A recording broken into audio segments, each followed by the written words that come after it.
Do you swear and affirm to speak the truth at today's proceedings? Thank you. For the record, all city staff has been sworn in. Our first case is on page 22.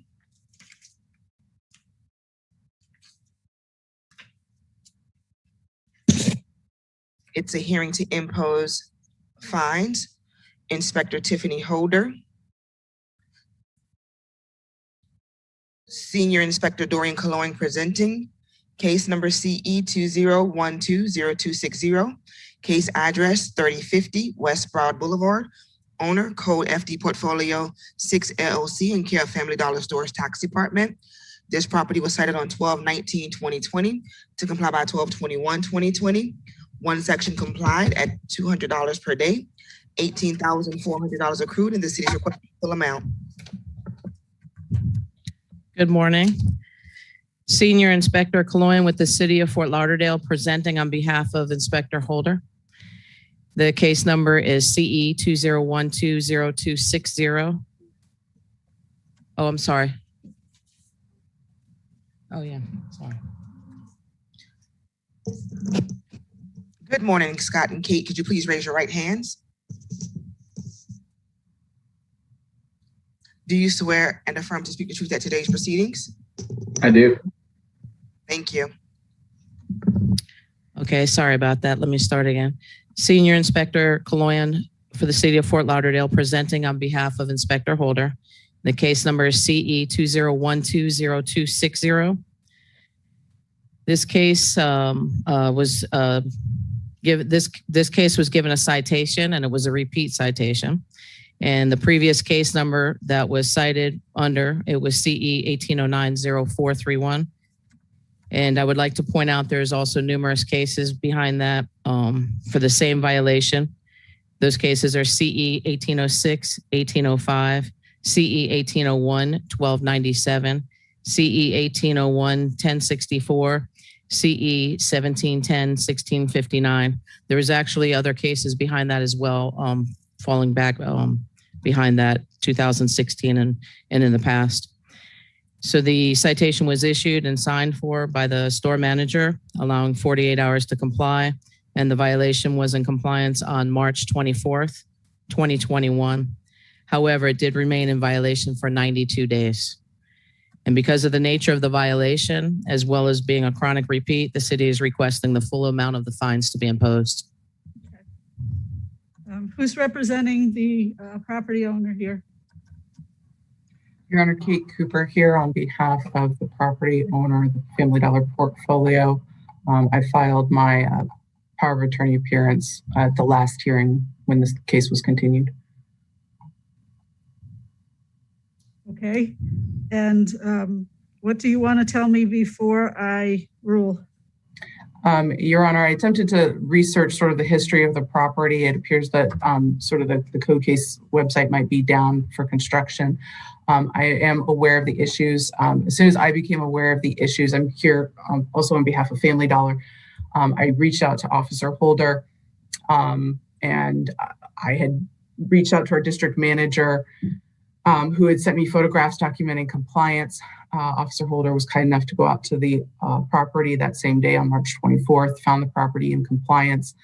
I submitted through the portal as well as to Miss Green Griffith and Miss Allman this morning some invoices that we have totaling approximately, I believe it's $36,000 in maintenance fees that the property owner has been incurring for the last year, 10,000 of which was in the last 3 months to try and remedy the situation.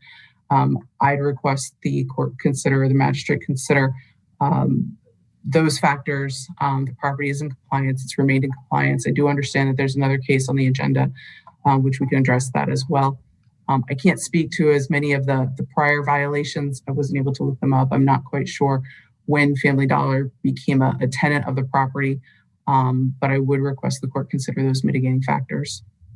Okay. Ms. Kuba, unfortunately, I have no record of an appeal being filed in this case or, a request for administrative hearing. So it's now appearing on my docket to impose the fines. And the way the code reads, everything is deemed admitted when you don't request an administrative hearing, and therefore I have no alternative, as the code reads, but to impose the fines. So, Your Honor, in the alternative, I apologize for interrupting. Will the court allow us 30 days to file that appeal?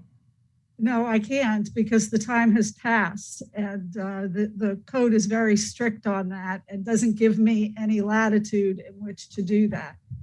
And so I have no alternative but to impose the fine. And I've got to say, due to the repeat nature of this violation, I think that it's a just fine anyway.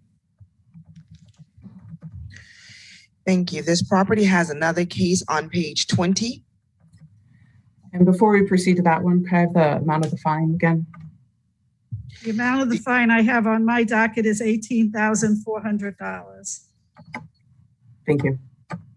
On page 20, we have case number CE 20090812, case address 3050 West Broad Boulevard, owner code FD Portfolio 6 LLC, and Care Family Dollar Stores Tax Department, Senior Inspector Doreen Cologne presenting. This property was cited on 9/22/2020 to comply by 9/22/2020. One section complied at $500 per day, $4,000 accrued, and the city is requesting full amount.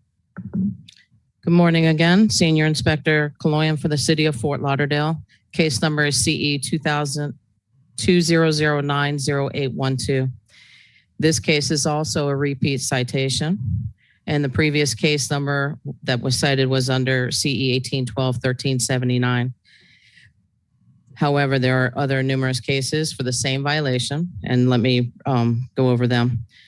We have CE 18090430, CE 18021153, CE 18020181, CE 18011321, CE 18011065. These cases were all cited under 18.1, the public nuisance violations for the trash. And then there was also two other cases cited, CE 18032397, CE 17100583. They were cited for trash as well, but just under another code under 1812A. And again, the history goes way beyond that as far as the same violations, but I only took the violations from 2017 on. The citation was issued and posted on 9/22/21. And the citation number was C0132, and it was a daily accrual of $500 since it was a repeat violation. And I re-inspected on October 5th, 2021, and the violation was in compliance. However, as per requested re-inspection by the owner, the compliance was backdated to September 30th, 2021. And because of the nature of this violation, as well as being a chronic repeat, the city is requesting the full amount of the fines to be imposed. Okay, Ms. Cooper? Yes, Your Honor, similar arguments, but in this situation, it looks like the compliance was pretty quick. It looked like it appeared within approximately a week.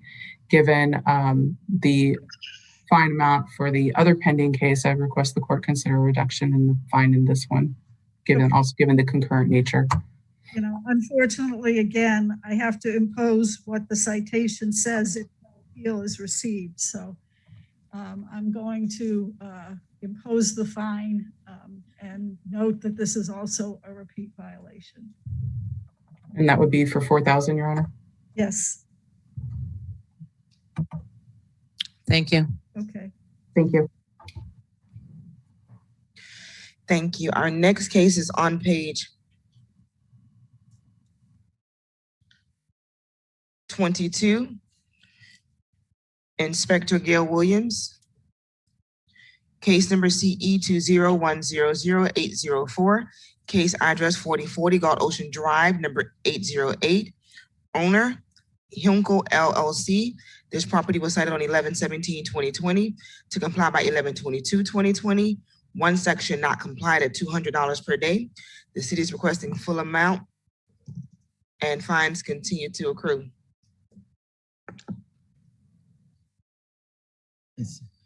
Money.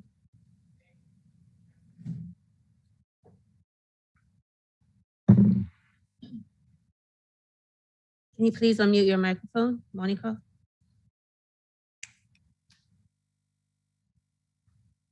Hello, good morning. I request to speak in Spanish, please. Yes, ma'am. We're going to have our translator sworn in. Manny, can you please raise your right hand?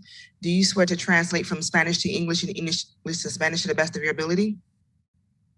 I do. Thank you. Monica, can you please raise your right hand? Do you swear and affirm to speak the truth at today's proceedings? I think she needs it in Spanish. Inspector, can you? Buenos días, señora. ¿Puede levantar la mano derecha? Sí, ¿Usted jura que el testimonio de usted esta mañana va a ser toda la verdad? sí, juro. Your Honor, let the record reflect. She said I do. Okay, thank you. Thank you. Good morning, Your Honor. Inspector Gail Williams for the City of Fort Lauderdale, presenting case CE 201-00804, address 4040 Gulf Ocean Drive, Unit 808. This property was found utilizing a vacation rental without the required certificate of compliance from the city. On November 17, 2020, property was cited for the following violation and a citation was issued for violation 15-272A, allowing 5 days to come in compliance. As of April 12, 2021, property has complied. The city is requesting the full amount to be imposed. Your Honor, I'm going to go ahead and translate for the person. Yes. La inspectora Gail Williams para la ciudad de Fort Lauderdale está presentando el caso CE 201-00804 en la dirección 4040 Gulf Ocean Drive, apartamento número 808. Esta propiedad estuvo utilizando la propiedad para vacation rental, para rentar para vacaciones sin el certificado de cumplimiento de la ciudad de Fort Lauderdale. En noviembre 17 de 2020, la propiedad se le dio una multa por la violación 15272A, dejando 5 días para que usted pueda venir en cumplimiento. Desde abril 12 del 2021, la propiedad ha cumplido. La ciudad en estos momentos está pidiendo que la multa sea implementada por $28,000, $400. Okay, can you please tell her to tell me what she wants me to know? Señora, Sí, le escucho. ok, ¿le puede explicar a la jueza qué es su testimonio y por parte para que yo le pueda traducir? Ok. Sí, mi esposo y yo somos retirados y My esta husband es, retired. esta es nuestra casa vacacional. Nosotros vivimos en Argentina We live y in pasamos this is our vacation home. 6 meses al año en Florida. We spend 6 months a year in the state of Florida. Este año, debido a la pandemia, no pudimos viajar, por This eso es que decidí pandemic, we rentar la propiedad. which is why we decided to rent the property. Cuando recibí la citación en noviembre, When I received inmediatamente I immediately presenté la aplicación, la cual fue aprobada, I sent pagué el the business application tax, which was approved. pagué el business tax a la ciudad y el vacation rental tax I en paid the diciembre tax 14. and vacation rental certificate. Solicité la inspección, I requested inspection. la inspectora Gail Williams Which- no la aprobó en su momento Williams did not take debido a que faltaba una línea telefónica fija en la unidad. because there was missing the phone line on the property, the landline. Solicité a Comcast la línea telefónica fija, la cual estoy pagando desde el mes de enero. I solicited Ellos- Comcast, which is the landline for the property, which I solicited in January. Ellos me enviaron por correo el módem que tenía que instalar. They sent it to me via mail, the modem that I had to install. Mi esposo y yo no pudimos viajar dado que hay restricciones desde nuestro país de vuelos. My husband and No I were tengo, not able travel because of the restrictions that we have in our state. Le solicité a mi mucama que hiciera la instalación, dado que es una self-installation, y ella no pudo conectar la línea. Señor, un momentito, por favor. We instructed the person that was attending the unit to open the door for the inspectors so they can do the inspection and also have the Comcast line installed. Okay? Sí, lo único que faltaba era instalar la línea, que tuve que llamar a un técnico para que lo hiciera, dado que era sencilla el tema, pero no pudo resolverlo mi mucama. En estos momentos la inspección está aprobada. Un momentico. Y toda esta dilación fue debido a la línea telefónica y debido a que la imposibilidad de viajar Un momentico, por por favor. nuestra parte. Okay, I'm gonna try to say everything that she told me, which was the person that was attending the unit was not able to get the landline installed correctly, so that held her back some.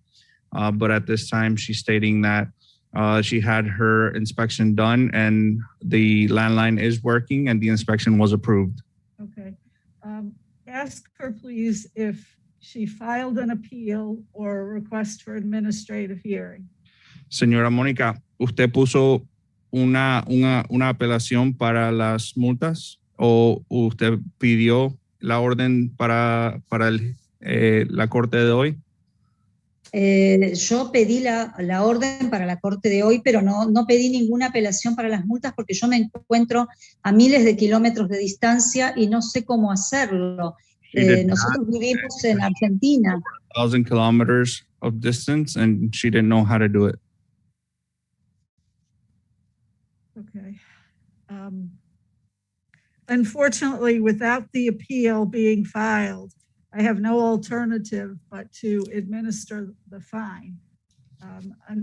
Unfortunately, we have a lot of people from out of the country that own property here, and we can't make allowances. Everyone has to follow the law.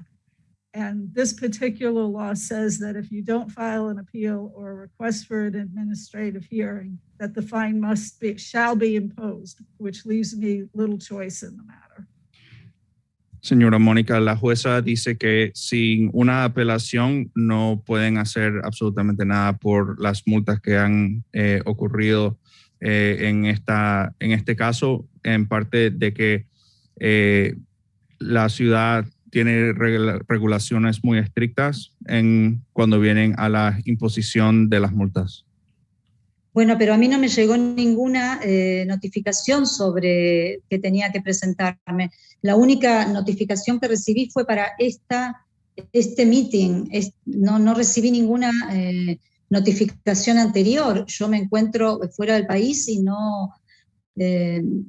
o sea, si me dan un tiempo, yo lo haría.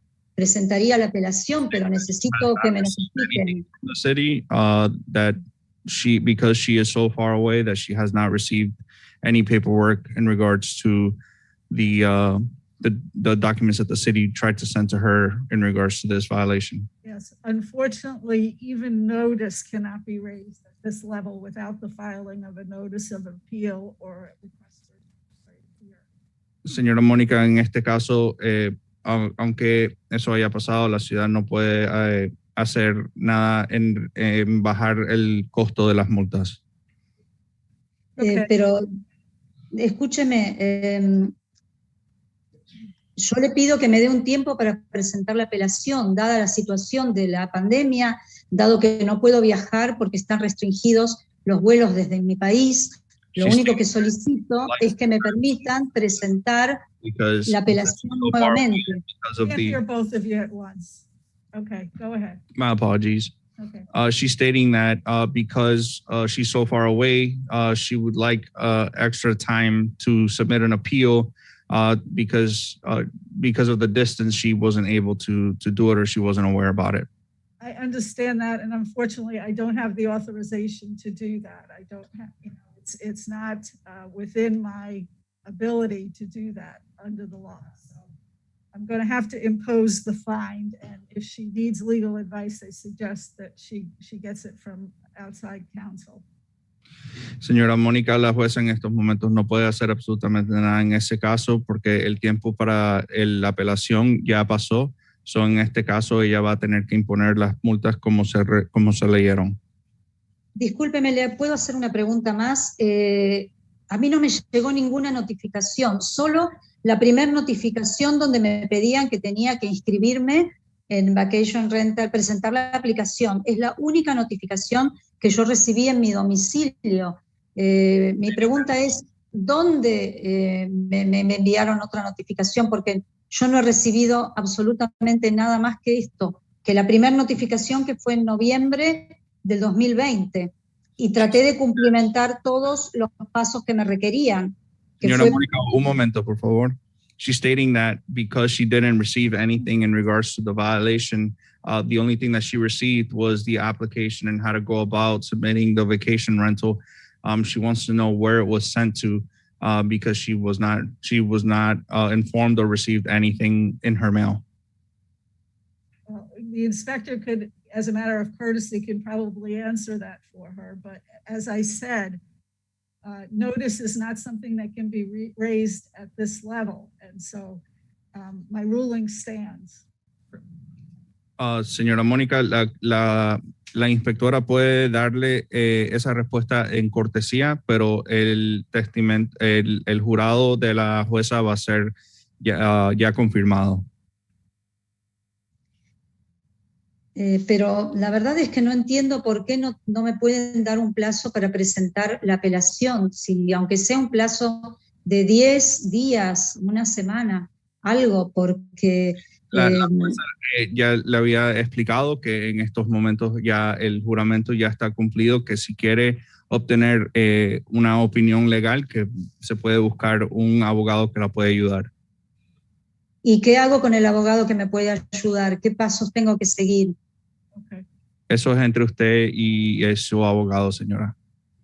Bueno, y a ver, discúlpeme, pero ¿cómo hago yo para recibir las notificaciones si me encuentro fuera del país? ¿Cómo me voy a enterar de ahora en más sobre las notificaciones en este caso? Puede contactar a la inspectora Gail Williams, mandarle un email y ella le puede darle las instrucciones en cómo puede obtener esa información, ¿ok? Ok, ¿y qué plazo tengo yo para contratar el abogado y hacer algún tipo de presentación? Eso está en usted, señora. Your Honor, I'm sorry for not translating into your part. I'm just giving her instructions on how to go about, because as you stated, to obtain legal counseling in regards to how to go about from now on. So I'm explaining to her how to pretty much move forward in this particular case. Okay, all right. I'm instructing her to contact the inspector to allow her to guide her on that direction. I'm just gonna let her know that there is no more time for appeal, if I'm not mistaken. Could you please confirm that? She did not file a notice of appeal. The city attorney want to weigh in on this? Sure, Your Honor. Thank you. For the record, Rana Montoya Hassan with the City Attorney's Office. And also, just for the record, I looked up in BCPA, the notice for this property is at a Deerfield Beach location. Obviously, the inspector or the clerk has the file with regard to notice. There is a specific time frame within which a property owner can appeal the citation. At this point, we're at a Massey, so that time frame to contest the validity of the citation has passed. So as the inspector has indicated to the property owner, for any further relief, which we cannot advise her on, she needs to speak with a private attorney to guide her further. Thank you, City Attorney. Yes, ma'am. Okay. Señora Mónica, Sí. para explicarle, la jueza confirmó que la juración es y la abogada de la ciudad acaba de hablar diciendo que el tiempo para la apelación ya había expirado. Ella chequeó en el Property Appraisers, que es el website donde nosotros buscamos las direcciones para las personas que son dueños de propiedades, y la dirección está referenciada a una dirección en Deerfield Beach. en el cual todas las notificaciones se mandaron a esa dirección y ahí es donde usted entre los 14 días que se le había mandado la multa podía haber apelado de la multa.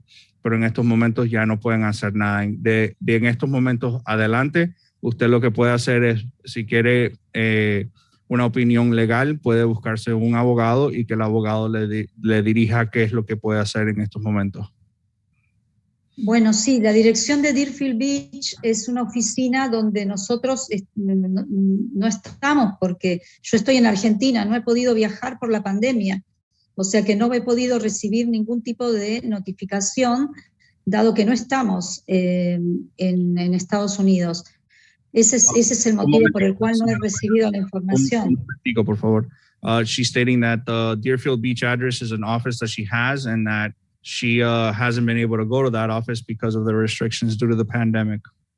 Okay, well, there's nothing I could do for her at this point, and I have to move on to other hearings. So. Okay, en estos momentos ya el juramento se queda y tenemos que movernos a otros casos. Señora Mónica, que tenga buen día. Muchas gracias. Buenos días. Buenos días. I'm sorry, 1 second, please. I would like to amend the record for this particular case. The case is in compliance. It came into compliance on yesterday. So the fines were $28,200. Okay, so ordered. Thank you. Thank you. Our next case is on page 1. Inspector Karen Proto, case number CE 21010321, case address 1560 Argyle Drive, owner John and Adele Peets. Property was posted on 3/21/2021 and posted at City Hall on 3/30/2021.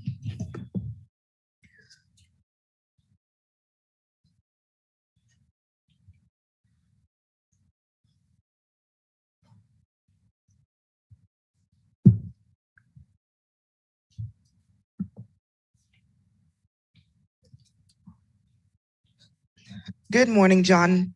You can raise your right hand. Do you swear to affirm to speak the truth at today's hearing?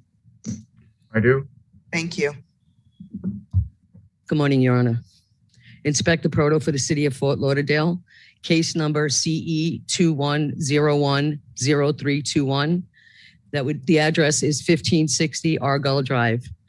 The property was inspected on 1/11/2021, and the following violations were observed. Violation 9-305, subsection B. The landscape on the property has not been maintained in a neat and well-kept appearance. There are areas of dead and missing ground cover. Violation 9-280, subsection A, subsection 1 has complied. Violation 9-306, there are areas of the exterior that have stains, dirt, and missing faded paint. Violations 18-4, subsection C, has complied. A re-inspection was done on the property on 1/25/2021. On 2/15/21, I granted a 2-week extension. A notice of hearing was posted to the property on 3/21/2021. And as of the inspection, pre-hearing inspection on 4/11, the remaining violations remain as depicted in the photos. The city is requesting 28 days or $25 a day thereafter for each violation. Mr. Peets? Yes. This is Magistrate Flynn. Can you agree to bring the rest of the property into compliance within the next 28 days? It looks like you've made a good start here. I think I need a little more time. The problem is I have a full-time job. I'm not a wealthy person. I can't hire it, so I'm doing everything myself. And it's a big place. Those pictures that you're seeing are not anywhere representative of what the property looks like today. I'm not sure if that makes any difference, but the front fascia of the building is about 90% finished painting. I just have to do the area over the garage door. Okay, she actually has complied that part of the only thing left, it looks like, is the landscape. That's correct. Well, not sure what you just said because I'm still painting the front fascia. There's like 10% of the front area on one of those buildings. In other words, there's looks like three contiguous buildings, and the last one to the left, where the garage door is, I have yet to paint. I almost got it done on the weekend, but the rain and stuff this weekend didn't allow me to do that. I understand. How much time do you need to bring the property into compliance? Well, I'm going to do more than you're asking for because it's I'm not actually in dispute of what you're asking me to do, but I'm going to fix the driveway more so than what you've asked, and I'm going to put in the landscape, but it takes time for the landscape to grow. So I'd like to get another 60 days. Any objection? No, I have no objections. Okay, I think by my calendar, that would be 63 days or $25 a day thereafter. So make sure that if you run into a problem, you contact the inspector before fines will start running. Oh, I'm in regular contact with Sarah. She's excellent actually at her job. Okay, Mr. Thank you, Peace, John. Appreciate your help here. My pleasure.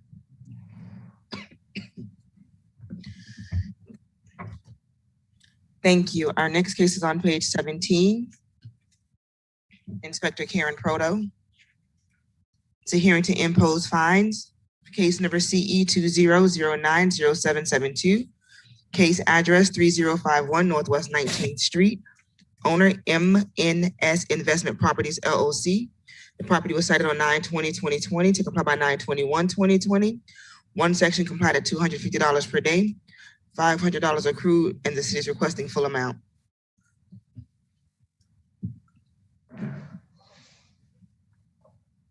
Do we have someone here for the property owner? Yes, ma'am, I'm here. Yes, My name is Nawaz Muhammad. Good morning, Nawaz. Can you raise your right hand, please? Do you swear and affirm to speak the truth at today's proceedings? Yes, I do. Thank you. Inspector Proto for the city of Fort Lauderdale. Case number and address is read into the records. This property was inspected on 9/20/2020, and the citation was issued to the property, 18-1. There is trash, litter, and debris at this property, creating a nuisance. It is not being maintained in such a manner that the property may reasonably become infested or inhabited with rodents, vermin, and wild animals, or may furnish a breeding place for mosquitoes, threatens or endangers the public health, safety, and welfare, adversely affect and impair the economic welfare of the adjacent properties. The property was posted a copy of a citation on 9/20/2020. The property was re-inspected on 9/22. The violation remained. I inspected the property again on the 24th, on 9/24/2020, and it was complied. The trash was not removed for a total of 2 days. The city is requesting a full amount of the citation to be imposed. Mr. Nawaz? Yes, ma'am. Okay, what is it you want to tell me? Ma'am, this plaza has become a congregation place for the community out there. And a lot of people every night get together and drink over there and create this condition on a daily basis. Okay. We have hired multiple people to come and clean. I pay almost $200 a week to do the cleanup. And unfortunately, during those 4 days, the cleanup guy didn't show up, and he claimed that he had a COVID incident with him. I have no way of confirming it. But then, since the city had already given me a violation, we had hired an alternative guy who showed up and he did the cleanup. Okay. I'm also in touch with the Fort Lauderdale Police Department to help me alleviate this congregation place. And we are in talks with them to hire them permanently so that they can be on site and avoid this situation. Okay, well, we appreciate that in the future, hopefully this won't happen and you're taking steps to rectify it. Unfortunately, I have not received any request for an appeal or administrative hearing, so I have no alternative but to impose the fine of $500. Ma'am, I was unfortunately never was given an opportunity to do an appeal. I had the only thing I got from you guys is that the violation, and within 4 days we cleaned the violation, and I was told everything was fine. Nobody told me that the fine would be imposed, and I have a right to file an appeal. Okay, but you got notice of the citation, you got a copy of the citation and the violation notice? I got the citation, yes. Yes, so it's on there. Is it not? Unfortunately, I do not know whether it is there. The way I handled it was that I got the citation and I just immediately worked upon getting it resolved. Okay, I'm going to impose the fine. Thank you, Your Honor. Next. Our next case is on page 21. Senior Inspector Dorian Cologne. For case number CE 201000643, case address 2880 Southwest 1st Street. The owner on the agenda is incorrect. The correct owner is Meridian Partners 2 LLC, which are properly cited. The property was first cited on 10/15/2020 to comply by 10/15/2020. One section complied at $250 per day, $11,250 accrued, and the city is requesting full amount.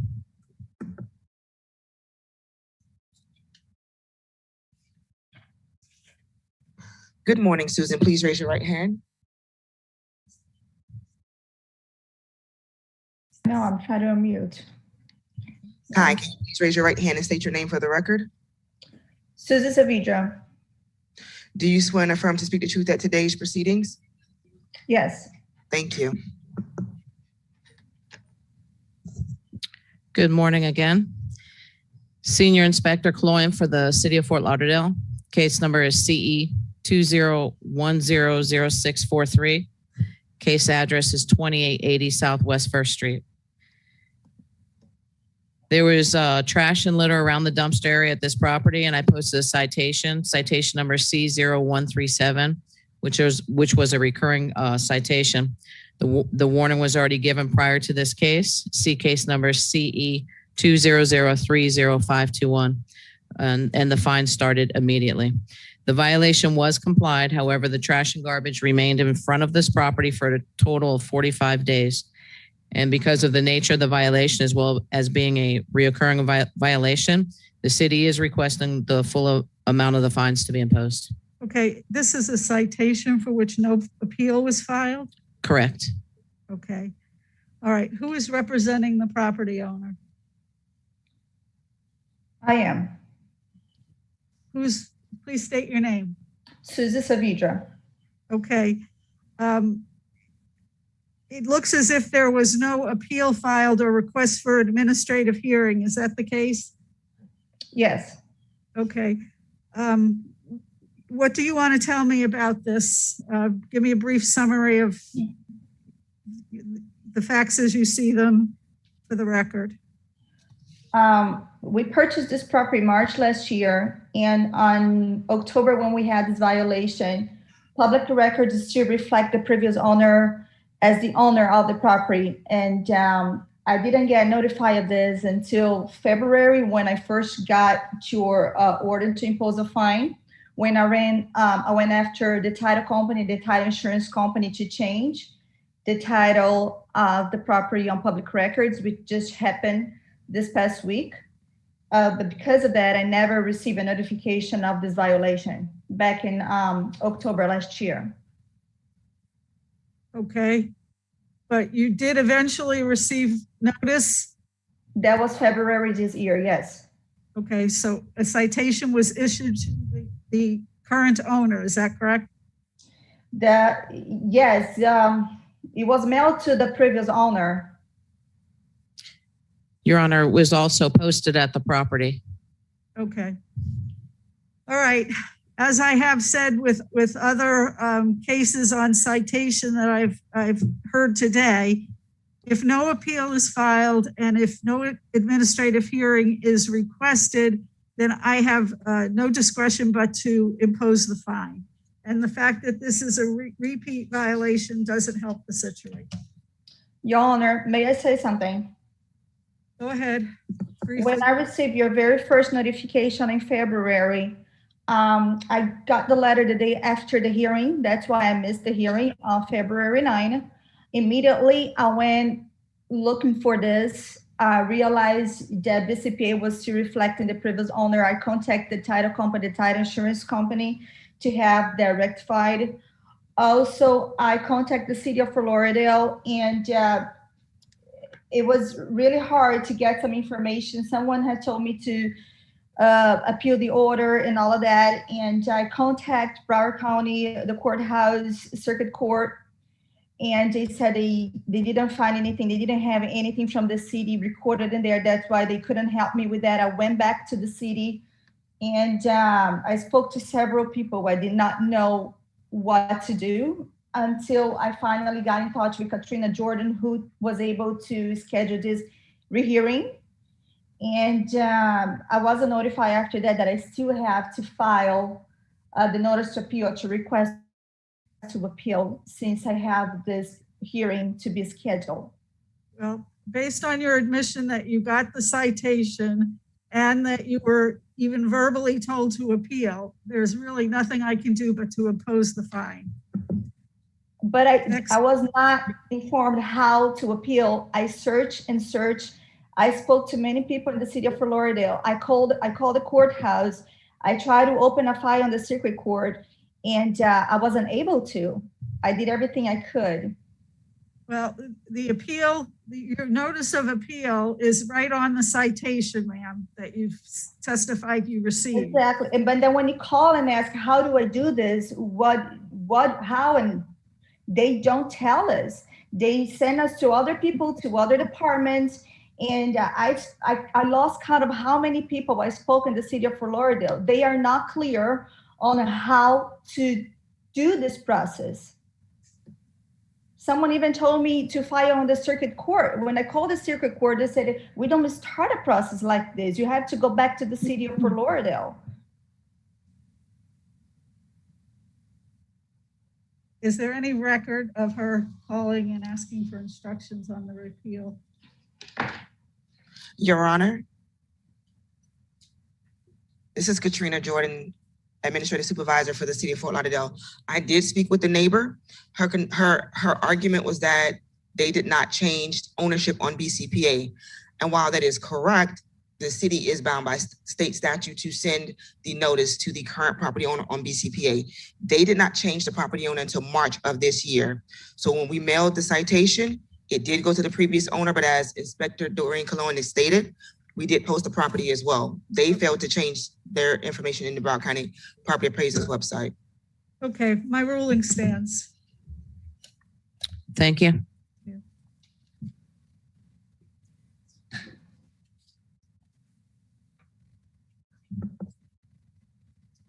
Our next case is on page 12. Senior Inspector Wilson Quintero, case number CE 21020606, case address 2531 Northwest 16th Street, owner Dorothy A. Watkins, property posted 3/17/21, posted at City Hall 3/30/21.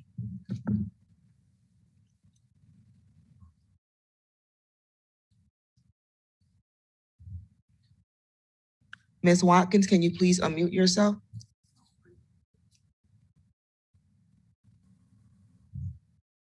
Hello. Good morning. Can you please raise your right hand? Yes, I am. Do you swear and affirm to speak the truth at today's proceedings? Yes, ma'am. Thank you. Good morning, Your Honor. Good morning. Senior Inspector Quintero, Senior number 269, on behalf of the city, I am presenting the following case, CE 21020606, for the address located at 2531 Northwest 16th Street. This occupied non-hosted residential property was first inspected on 2/18/2021 at 12:14 p.m. following an action item complaint. The posting, mailing of legal documents has been done by Department of Protocol. The case was scheduled for this special magistrate on 3/10/2021. The violation is 18-4C. There are dirty vehicles on the driveway in front of this occupied residential property. This is a recurring violation of previous cases cited by different inspectors during the last 3 years. This case will be presented to the special magistrate hearing regardless of compliance to obtaining a finding of fact. I spoke with the property owners and residents about these violations. The complaint, violation, enforcement, and the way to comply was explained and they understood. A pre-hearing inspection on Thursday, 4/8/2021 or last week found that the violation is in compliance as depicted in the pictures. The city is asking the court for the finding of fact the violation exists, and any recurring violations will be treated as a repeat violation, and any vehicle found on this property in violation of this court ordinance will be towed by the city contractor or owner's expenses. Okay, Ms. Watkins, Yes. do you understand that you can't have these derelict vehicles on your property? Yes, ma'am. Yes. Oh, okay, all right, so you need to remove the derelict vehicles from your property. Because I'm going to enter a finding of fact today, and then you will be fined if they find it happens again. Do you understand that? Yes, ma'am. Okay, all right. Do you have anything else you want to tell me? Yes, we moved all the cars and everything on the property. We Okay. complied with everything. Oh, good. I appreciate that. So I'm going to enter a finding of fact and just make sure you keep the property with none of these vehicles on it, okay? Yes, ma'am. All right, Ms. Watkins, you have a good day. You too, and thank you so very much. You're welcome.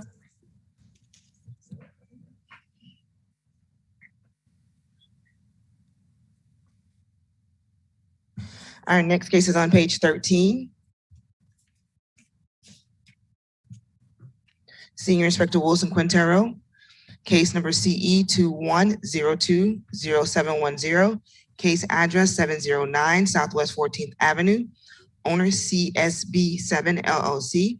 The property was posted on 3/9/21 and posted at City Hall on 3/30/21.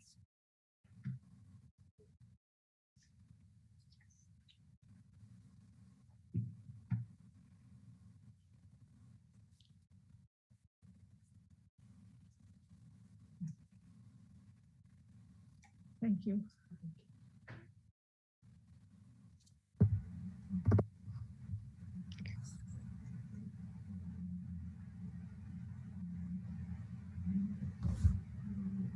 Good morning, Your Honor. Can you hear me? Good morning, everyone. Could you please raise your right hands?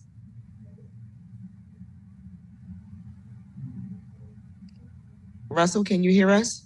Yes, I can, Your Honor. Hi, can you raise your right hand, please? Your Honor, I'm the attorney. I represent CSBC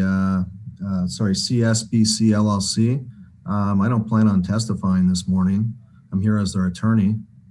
I have Mr. Brown who will testify, so I am not sure why I would need to be sworn in. No worries. If you're not testifying, you don't need to be sworn in. Thank you. Okay. Adam Inspector? and Thomas, can you raise your right hand, please? Do you swear and affirm to speak the truth at today's proceedings? Yes. Thank you. Good morning, Your Honor. Senior Inspector Quintero, Senior number 269 on behalf of the city. I presented the following case, CE 21020710 for the property located at 709 Southwest 14th Avenue. This multifamily occupied non-hosted residential property, a triplex, was first inspected on 2/22/2021 at 2:25 p.m. following an action item complaint for sanitary conditions. Case is scheduled for this special magistrate hearing on the same day of the initial inspection due to a repeat violation of code violation section 47-19.4.D.8. The following violations were cited. 24-28A is in compliance. 24-29.A is in compliance. 47-19.4.D.A. There is a dumpster enclosure that is not maintained at this location. The dumpster is overflowing, has garbage all about the surrounding of the dumpster and enclosure. The unsanitary condition has caused a very strong offensive odor to emanate from this property and permeate down the adjacent properties. This offensive odor is having a negative adverse impact on the neighbors. Additionally, the odor is having a negative impact on the health, safety, and welfare of the residents and the community. This is a repeat violation of case number CE 1912107A or 12/22/2019, where a citation was issued for the same violation. I spoke with property manager, Mr. Brown, about these violations on 3/4/2021. The complaint violation enforcement and the way to comply explained, and he started working diligent on these violations. A pre-hearing inspection on Monday of this week found that the violation is in compliance as depicted on the picture. The city is requesting a repeat violation fine of $300 a day to begin to accrue from the day of the violation was reported, 2/22/2021, and to the day the manager, Mr. Brown, reported that he is in top of the violations and the duster enclosure was clean and not overflowing. The phone call was received on 4/8/2021 for a total of 45 days without compliance and for a total of $13,500 for violation, Your Honor. I received, also for the record, I received a call today from some of the residents who are complaining about this violation, that the unsanitary conditions remains, but I cannot take their pictures. Okay, well, I did get a file on it, and they did, a number of neighbors did submit reports to me and some pictures to me, which I reviewed before the hearing. Okay, you want to take those in consideration so we can continue with the violation and give it like a 7 days for compliance and continue monitor for 7 days and the violation to continue. You want that, do that, Your Honor. Is that what the city is asking for? I cannot use the pictures from the residents, Your Honor. I saw that the violation was in compliance yesterday. Okay, all right, that does present a problem then. Okay, Mr. Kerr? The other thing, Your Honor, I'm sorry to interrupt you. The other thing is the next violation. If I found the next violation, I can open another case, cited the property for $1,000 or $1,500 a day if they continue in violation. Okay. So the pictures that I'm seeing on my computer right now are not pictures that you took? Yes, Your Honor. They are. Okay. I inspect the property weekly, on Monday or every week. You know, and every time they complain, I go over there. The service for this property is on Wednesdays and Saturdays, you know. So I go on Monday and they are still on violation until yesterday that everything was cleaned from the dumpster and from the surroundings. Okay. But I got a photo from 8 o'clock this morning telling me that it's still in violation again. Okay. All right. Mr. Kerr? Mr. Kerr is not speaking. It's Mr. Unmute Brown. yourself, please. Your Honor, Russell Curry here. Good morning. We would object to the pictures that weren't taken by Mr. Quinteros. Yes. I'm sorry. You stated that you were not going to speak at today's hearing. No. I am speaking, but I'm not testifying. I'm objecting to pictures that weren't taken by Mr. Quinteros. I'm the attorney. I'm not. I'll present evidence through my witness, but I plan to have the opportunity to cross-examine as well as to, make a closing argument. Counsel, and for the record, Rhonda Montoya Hassan with the City Attorney's Office. If you were listening carefully, the inspector said that the pictures presented were all the pictures taken by him. He did not admit pictures taken by others. So all the pictures that were taken, that were shown, were taken by him on those dates. What I heard is that there were pictures that were submitted by residents that weren't in fact taken by him. And that's that what he did not, objecting that he didn't use, if you listened carefully. He did not submit those pictures as evidence, Mr. Kerr. Okay, Your Honor, I'd like to call Mr. Adam Brown. Okay. Yeah. And Your Honor, I would ask, did you receive the presentation that was sent by the respondent? I have a file here. Because there are pictures that we submitted as well that we'd like to. Is there? Is there a way that I can share the pictures that I have? Do you know how to do that on your computer? I think I do. Okay, so show them to me then, because I'm Okay. trying to locate them. These are the ones the property owner. Okay, all right. Apparently I have them in front of me. Oh, you have you have the March 15th, 2021 picture. I can share it if you like, Your Honor. Yeah, share it because these are not labeled and don't have any date on them. Okay. All right, I'll call Mr. Brown. Okay. Mr. Brown, can you state your name and address for the record? Adam Brown, 50 South Point Drive, Miami Beach, Florida, 33139. And your position with the company is? Property manager, owner. Okay.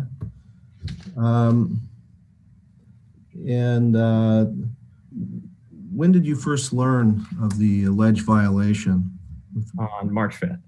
Okay. And what corrective action did you take with regard to the alleged violation?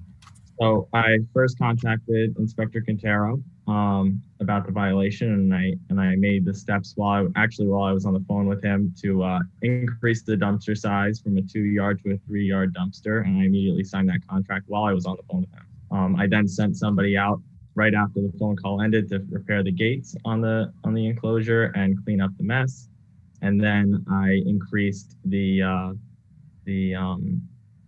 amount of cleanings we have there each week. Actually, the pickup schedule is Tuesday and Friday, not Wednesday and Saturday. So I have somebody go out there on Tuesday and Friday, and I have somebody go out there on Wednesday to do the enclosure cleanup after it's picked up on Tuesday. So to be clear, the original dumpster at the time of the alleged violation was a 2 cubic yard dumpster, is that correct? Yes. And you entered into a new contract with whom? Republic. Okay. And what did that, let me see if I'd like to see if I can pull up the contract, Your Honor. So just, I'm going to try to share it here. Hopefully I can do it.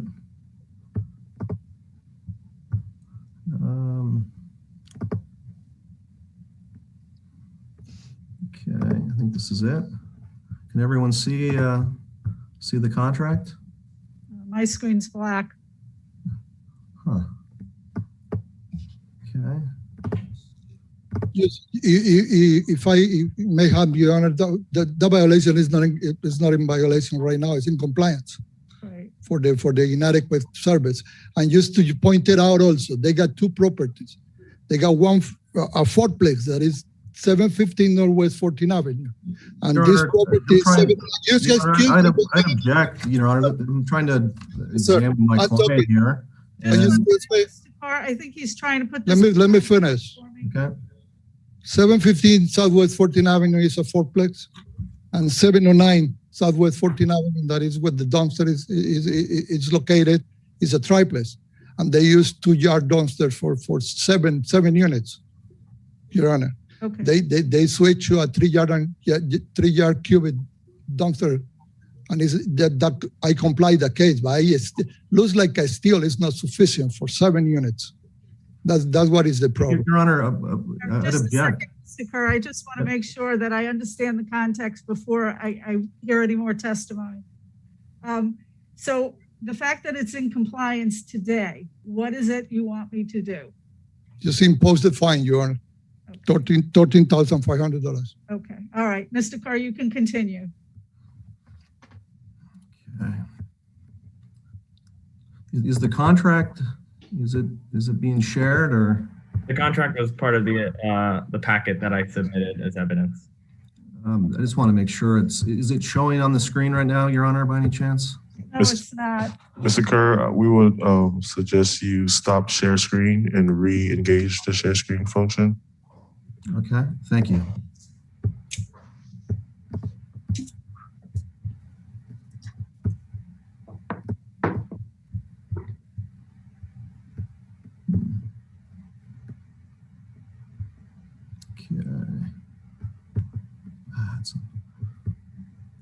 Your Honor, is it possible? I'm having a hard time here. The pictures aren't showing when Is it possible to go through the presentation that was submitted? Well, that's what I'm. Because there's pictures there. There's a contract that is part of the presentation, which was entered into by the respondent, and that's what I'm trying to present here. But unfortunately, it's not coming up. Yeah, I'm sorry, Mr. Carr, I didn't mean to interrupt you. I'm trying to locate what you've submitted because I have a set of pictures here, but they're unlabeled and, you know, there's no date on them. So I don't know if that was part of a submission. No, the original submission had photos with dates. It was a slideshow where each page had multiple photos and a date attached to it. I don't. Good morning, Your Honor. We do have the file. The file is a compressed file, and thus at this time we are unable to open it. Okay. You're not able to open it? No. Okay. It says the file is damaged. All right. And I don't have a hard copy of it before me, and I guess you're having a hard time screen sharing. Is Your Honor, it looks like it's up on my screen now. It's not up on mine. Okay. Let's see. Maybe we'll look. No choice but to continue the hearing until I can get your full packet in front of me. Well, Your Honor, we would appreciate that. Let me see here. I might be able to get it up.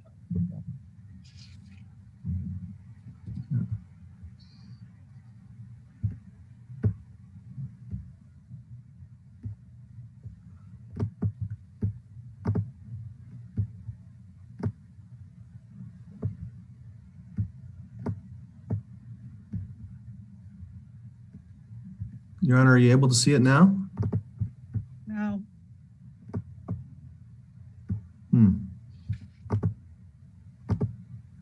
All right, I'm going to. Counsel, if I could suggest, Your Honor, I'm trying to understand with the case in compliance what counsel is trying to proffer exactly, like the point of the contract in the photos. Maybe that would be helpful to explain that to the magistrate.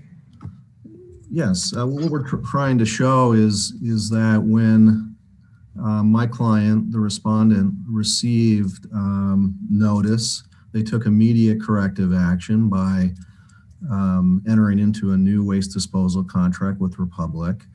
We have pictures that we would like to show where they repaired the gate to the enclosure. They also repaired they repaired the gate with respect to the enclosure. They cleaned up the site, and that's what we're trying to demonstrate.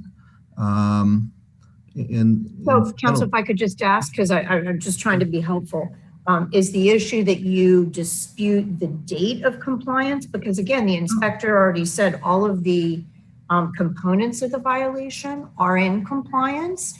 So is it just an issue of when it's was in compliance? We understand that the property owner took measures to comply because the case is indeed in compliance. So all the violations are in compliance at this point. Is that what? Okay. Your Honor, what I would like to do is just make an argument with regard to the repeat violation, which is violation 47-19-4D8. And that's the only, out of the three alleged violation, that's the only alleged repeat violation, Your Honor. And the argument would be that it was improperly cited, and the basis for it is if I could direct your attention to section 47-19, where are we here? Just bear with me. 4, a 2 cubic yard container at the time of the alleged violation is exempt from the enclosure requirement and is exempt obviously from this from the violation under 47-19-4D8. I'm trying to pull it up here so I can show you. It's 47, section 4719.4B. It lists the exemptions, and 2 cubic yard containers or less are exempt under the statute. And so we would argue that that the respondent was improperly cited under this section due to the exemption. Okay. Are you able to, I'll just, That is not in question over here, Your Honor. It's an exception. I agree with him. And no way he keep it in the parking lot. That's what they put. That's what they make the dumpster enclosure. Now they got a 3 yard, and the dumpster enclosure is required for 3 yards. But that is not cited over here. Okay. Cited over here is the condition of the dumpster enclosure, the trash, debris, the maintenance. You know, the last items Mr. Brown removed from the dumpster enclosure was when I pointed out that he got some papers over there that has been stored and he hasn't been dumped properly. Okay. Your Honor, sorry, if I may, you know, the argument is at the time of the alleged violation under section 4719.4D8, which is the only repeat violation that's been alleged by the city, it wasn't applicable because the container that was at the site was a 2 cubic yard site, and the B1 exemption exempts 2 cubic yard containers or less. You know, I understand with the other 2 allegations, that address the issue of the dumpster maintenance and the allegation that they were overfilled. So, I would ask that you strike or dismiss the violation under 4719.4D8 in light of the fact that it's exempt, and Mr. Quinteros even agreed. Okay, the city attorney want to weigh in on that or respond? Yes, thank you, Your Honor. And thank you for giving me that time because I had to pull up the section. The section cited says that approved enclosures shall be maintained in good condition and appearances, cleaned periodically to prevent noxious odors and unsanitary conditions from occurring. So as the inspector stated, the issue on the violation is not for the requirement of a dumpster. The enclosure, the requirement for an enclosure. The enclosure is present. It's there.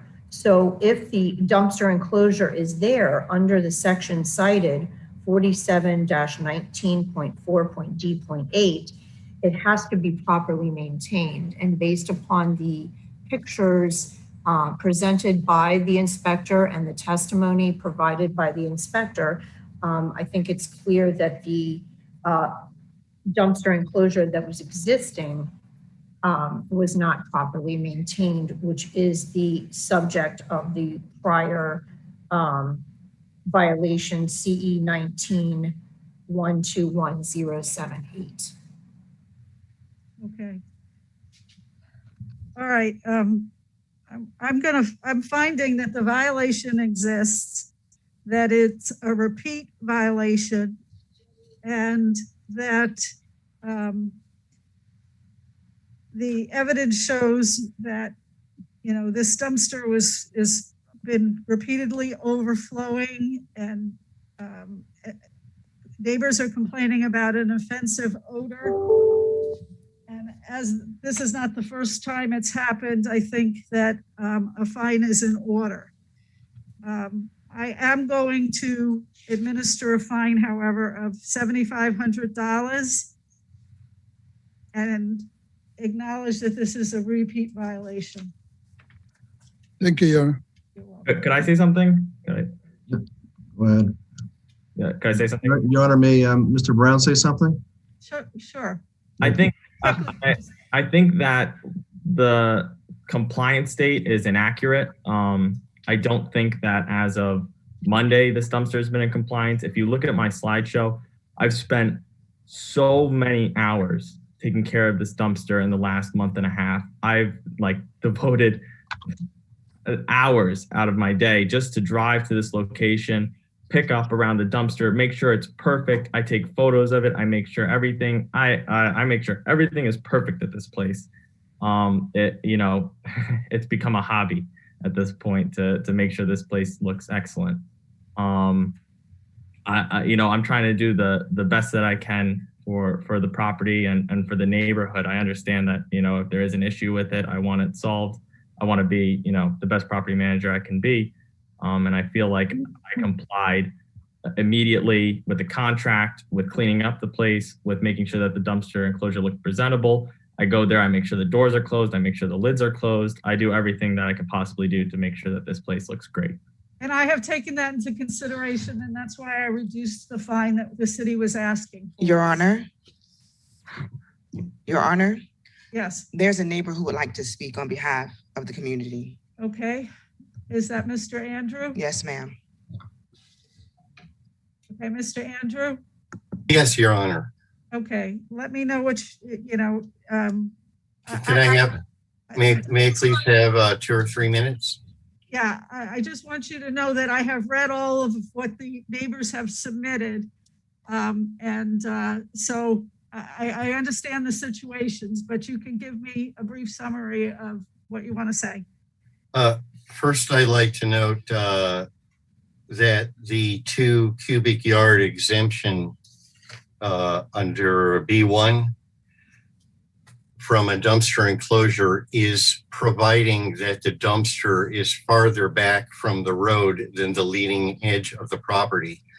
This would not qualify for that exemption under any circumstance because it's in the parking lot. Okay, I've already ruled on that portion, but go ahead. I also want to note that I don't know who's been making it their hobby to make this dumpster a model, dumpster enclosure, a model for the city. But as of 8 a.m. this morning, the lids are already making their way open and garbage is already I don't know what happened since 8 a.m. This is not by any means a model in compliance. It was in compliance Friday. Congratulations. 1 day out of several months. It's already reverting, and I've said my piece. Thank you. Okay, thank you for your time, Mr. Andrew. All right, next case. Thank you, John. Our next case is on page 2. Thank you, Your Honor.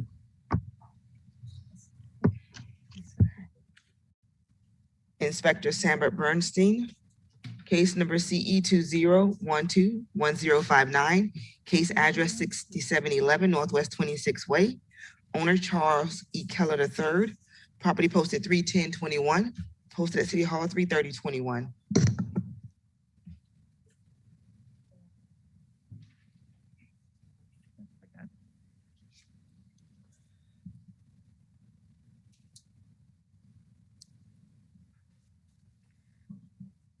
Hello? Good morning, Mr. Keller. Yes. Apparently, I just lost connection. No worries. Can you please raise your right hand and state your name for the record? Charles E. Kyler III. Do you swear and affirm to speak the truth at today's proceedings? Yes. Thank you. Good morning, Your Honor. Officer Bernstein with City of Fort Lauderdale Code Compliance. Case number CE20121059. Property address 6711 Northwest 26th Way. This property was inspected on December 30th, 2020 and was cited for the following violation. 18-12A is complied. 9-305A, the landscape at this property is not being maintained in a neat and well-kept appearance. There are areas of dead and missing ground cover, including the swell. 9-304B, the paved concrete driveway is not being maintained. The driveway is faded and need to be repainted. 9-308B, there is debris, trash, or another element which is not permanent on the roof. 9-280H1, the wooden fence at this property is not properly repaired. The fence is leaning. Due to non-compliance on March 10th, 2021, the notice of hearing was posted on this property. A pre-hearing inspection was revealed property is not in compliance. Property owner have been in contact with me. The city is requesting 28 days to comply or a fine of $50 per day per violation being imposed after. Okay, Mr. Kyler, Yes, this is Magistrate Flynn. Can you bring the property into compliance within 28 days? I have sold the property to a buyer who rehabs, who's going to rehab the property. Okay. I can't do it within 28 days. The closing is set for July 2nd at this point. Okay. It will likely be moved up. It will likely be moved up? Yeah. Okay. What does the city want to do? Apparently the property is changing hands. We're gonna move the compliance. We're requesting 42 days to comply. Okay. I'm going to give them the 42 days, and if you run into a problem with the closing, contact the inspector. Okay. Any chance I could have until July 2nd, however many days that is? 90 days.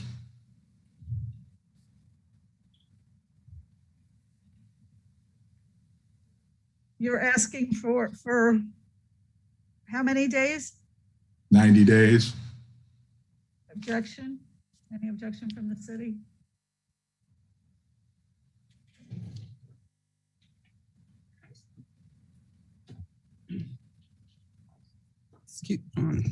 Good morning, Your Honor. Supervisor Bass with the City of Fort Lauderdale. If the current owner now is saying that the time frame is going to be moved up for the sale date, I'm just trying to figure out why is he asking for 90? Well, we'll be at 84 days for July. So why does he need that time? You misstated what I said. I said I expect the date to be moved up. The agreement says July 2nd. Does it say on or before July 2nd? Yes, it does. Okay, all right. And why do you expect it to be moved up? Because I hope to move out sooner. But if something happens and I can't, then I'm kind of stuck. So, Your Honor, I will ask, is he not planning on trying to bring anything into compliance prior to selling the property or moving out? The new owner is going to bring everything into compliance. The new owner is aware of the situation, and they specialize in rehabbing properties. Okay. What's the city want to do? Your Honor, the city would, we wouldn't be opposed to the, we'll say 84 days for July 6th with the understanding that the fines will start immediately after that date. Okay. All right, sir. 84 days, but I would suspect you could at least pick up the trash on the property. I have. And in fact, some of, I got a letter from the inspector, I believe, that says that some of those items were in compliance. Okay. And, as far as the front yard goes, I asked him what he wanted me to do with that, and I planted grass seed. The grass seed hasn't taken root, but we're moving forward. Okay. All right. And 84 the days. pictures that are shown are not current. Okay. 84 days or $50 a day thereafter. Thank you, Your Honor. You're welcome. Thank you. Our next case is on page 21. Inspector Sambert Bernstein, case number CE 21030120, case address 3401 Northwest 68th Court, owner Cristino Paredes and Rosana Paredes. This property was cited on 3/3/21 to comply by 3/13/21. One section complied at $200 per day, $600 accrued, and the city is requesting full amount.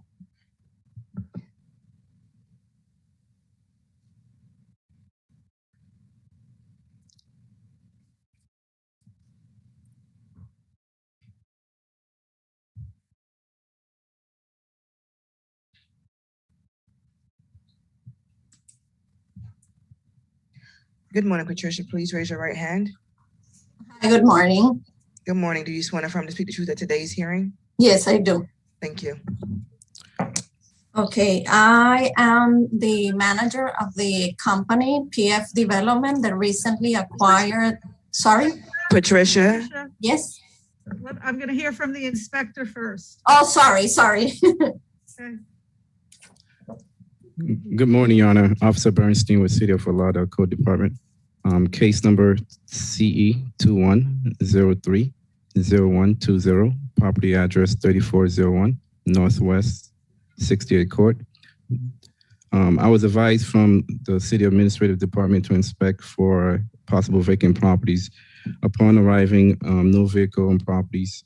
I knocked on the door, no one answered. I spoke with two neighbors who advised the tenant moved out 2 weeks ago. House appeared to be vacant based on visible view of property through front window. Property seems to look empty. The property was inspected on March 3rd, 2021, and was cited for the following violations: 18-12.1A. The property is vacant. It shall be deemed as an abandoned dwelling, and the mortgage shall within 10 days of inspection register the property. The property was in compliance on March 31st, 2020. I'm sorry. The property was in compliance on March 17, 2021. The fine stopped running. The notice of hearing was posted on the property March 31, 2021. The city is requesting full amount to be imposed. Okay. Ms. Farrar, you're up now. Okay. I represent the company. I'm a manager of PF Development, the company that recently acquired the property in a foreclosure from the court. The title was issued on March 29th, and we have contacted the city already on March 30 to understand all the violation and also the issues the property has with the city to expire permits so we can get the property into compliance. So we also contacted the city to acquire more information on the violation on the abandonment of the property. And we explained that we were the current owners. And we stopped by the property on Friday and saw the documents posted in the window of the property. And that then is on the same Friday, I believe, I registered for the meeting. We are taking care of all the issues right now, and that is it. Okay. Your Honor, if I may? Yes. Thank you. For the record, Ronald Montoya Hassan with the City Attorney's Office. Just for the record, the testimony presented by Ms. Ferrer is really, unfortunately, anecdotal. Looking at the BCPA records as of today, it's on my phone right now. The ownership still shows Cristino Rosana Paredes. So that is still the legal owner. That's where the notices are still going to go. And in terms of any remediation for any other violations until such time as that change is made in BCPA, that's the owner of record. Okay. Yeah, I understand. I also have in my screen the BCPA. We recently paid the doc stamp, so it will not appear until they update the records. So I don't know what should I do next. If wait until it appears in the records and continue, or if I should send the certificate of title to the city attorney, or I don't know. I just wanted to appear so that we. Unfortunately, ma'am, the certificate of title is not relevant, unfortunately, to our proceeding. This is a race to record state. So until the BCPA records reflect a new owner, that's who has the legal authority to act on behalf of the property for these type of proceedings or expired permits. So my suggestion would be to try to clear that up as soon as you can with the property appraiser's office. Yeah, perfect. It appears that the property is now in compliance, but I have to impose the $600 fine because no appeal was filed. Okay? Okay, All right, thank we'll you. follow up with the city. Thank you. All right.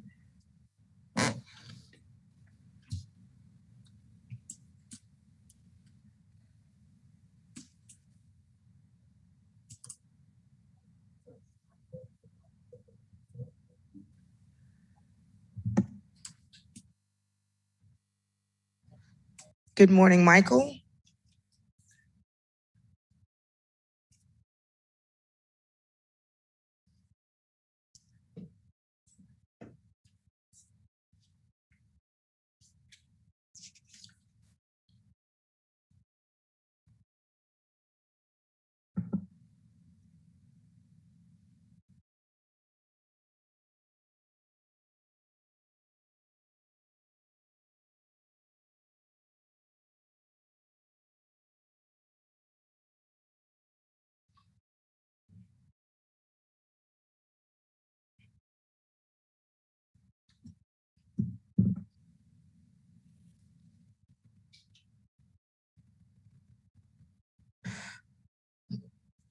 Sorry, Your Honor, we were trying to let Mr. Maldo know that he's in the wrong hearing, but we can't seem to reach him, so we'll just move on.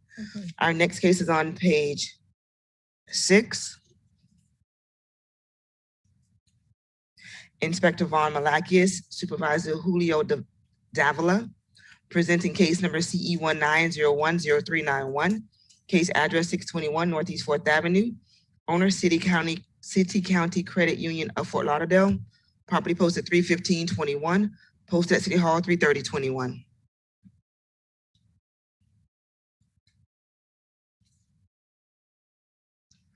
Good morning, Special Magistrate, Compliance Supervisor Julio Davila here. One second, Julio. Oh, okay.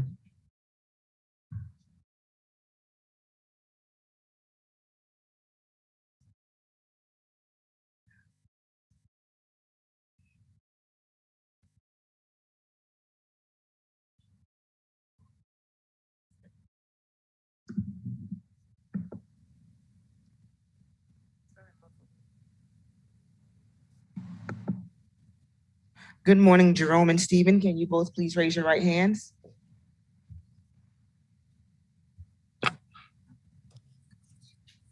Good morning. Do you both swear and affirm to speak the truth at today's proceedings? Yes, I do. Thank you.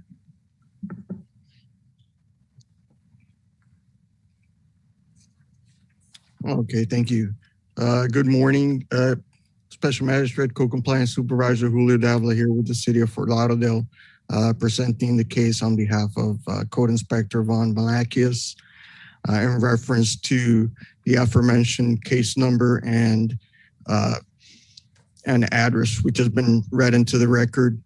This property was first inspected on January 9th, 2019, and subsequent inspections of violations pertaining to the city code sections 18-12A. There overgrown grass consisting of overgrowth consisting of grass, plants, and or as well as trash, rubbish, litter, debris on the property and swale, as well as section 47-19.5.d.5. The buffer wall on the property is not being maintained. There are areas with stains and or graffiti. Section 47-21.9.m. This undeveloped parcel of land does not have the required living ground cover.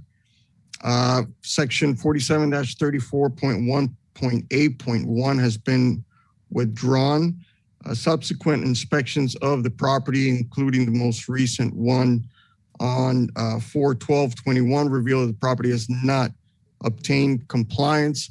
However, I actually visited the property late yesterday afternoon and saw that they were right there, almost complying with everything, and as well as the fact that this property has actually been continued several times at other magistrate hearings because it is part of a staging area that's being used for the development of adjacent parcels.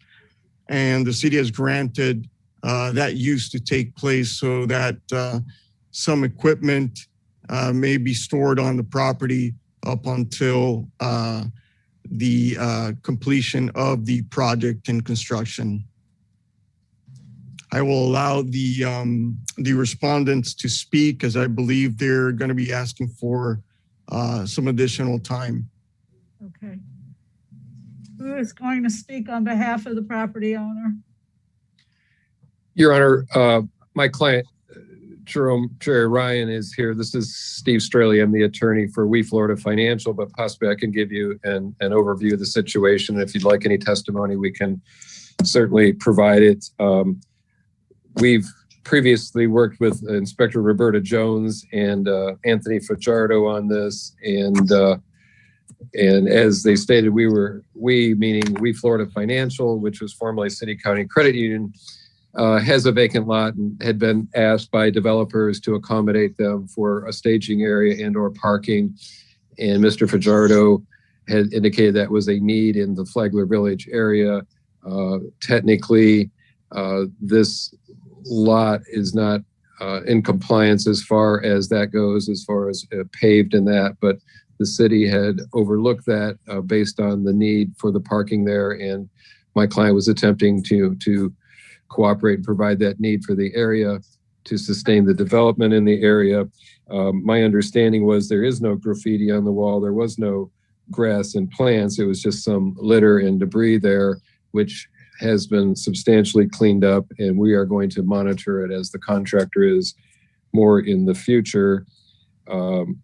So that's the situation. As you can see now, it's nearly in compliance, but it's used for construction purposes. I don't think any of the neighbors have complained. There's been no issues, and in fact, Roberta and I had an understanding if she went out there that if there was any situation that they would let us know and we would get it taken care of. But I understand Roberta is not involved in this any longer, but she had been previously.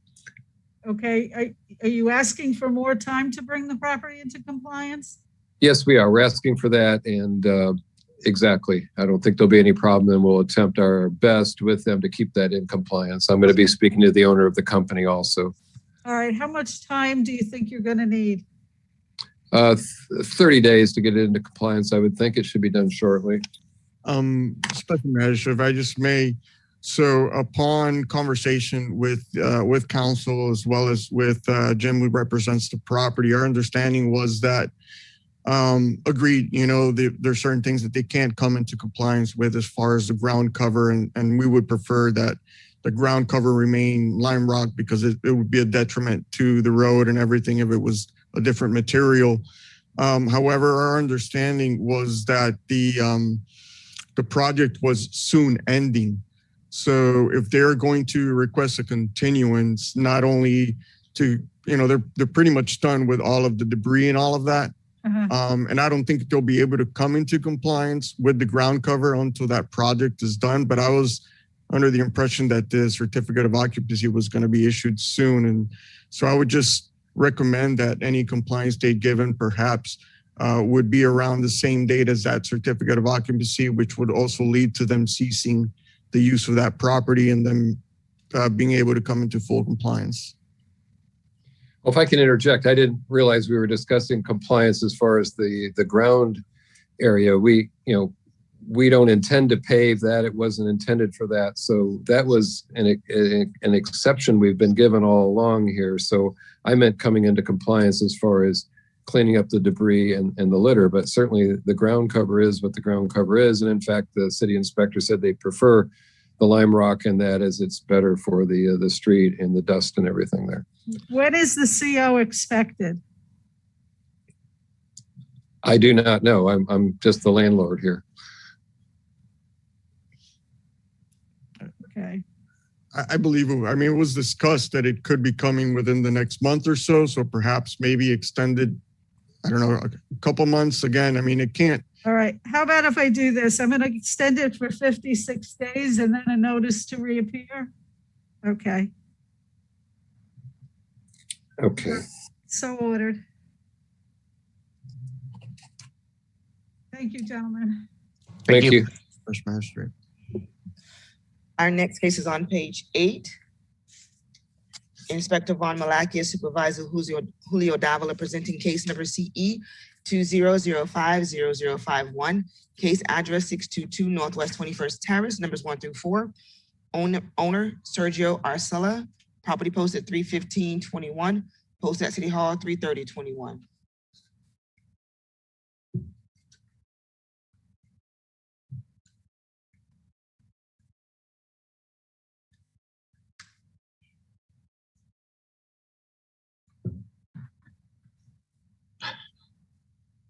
Good morning, Sergio. Could you please raise your right hand?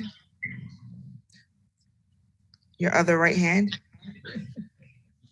Thank you. Do you swear and affirm to speak the truth at today's proceedings? I do. Thank you. All right. Hello again, Special Magistrate Julio Davila on behalf of Inspector Von Malakias, representing the aforementioned case and the corresponding property entered into the record. An inspection was first performed on this property on May 5th of 2020, and it revealed violations of the City of Fort Lauderdale Code sections 47-20.20.h. There are parking facilities that are not contained with this property. There are cracks throughout the top coat of the concrete areas that also appear to be sunken. Section 47-21.11.a. There's overgrowth of landscape material along with an accumulation of leaves, tree branches, and weeds about the property. Section 18-12A. There is overgrowth, trash, rubbish, and debris on this property and/or its swell. Section 9-306. There are areas of the exterior wall that are discolored and have missing peeling paint. And Section 18-4, subsection C. There is a derelict vehicle parked and or being stored at the property front driveway of the property. Subsequent inspections of the property, including the most recent one on 4/8/2021, revealed that the property has not yet come into compliance. City is requesting 35 days with $100 per day fine per violation. Sir.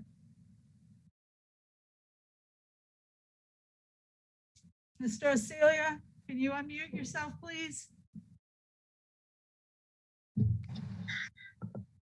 Morning. Good morning. Can you bring this property into compliance within 35 days?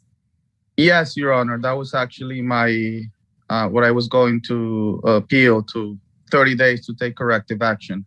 Okay, 35 days or $100 a day thereafter. Thank you. Thank you.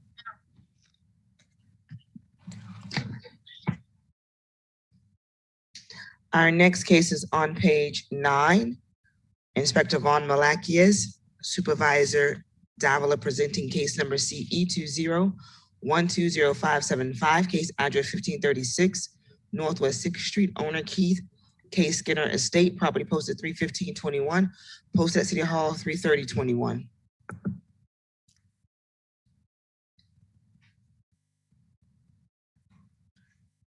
Good morning. Please unmute yourself and raise your right hand.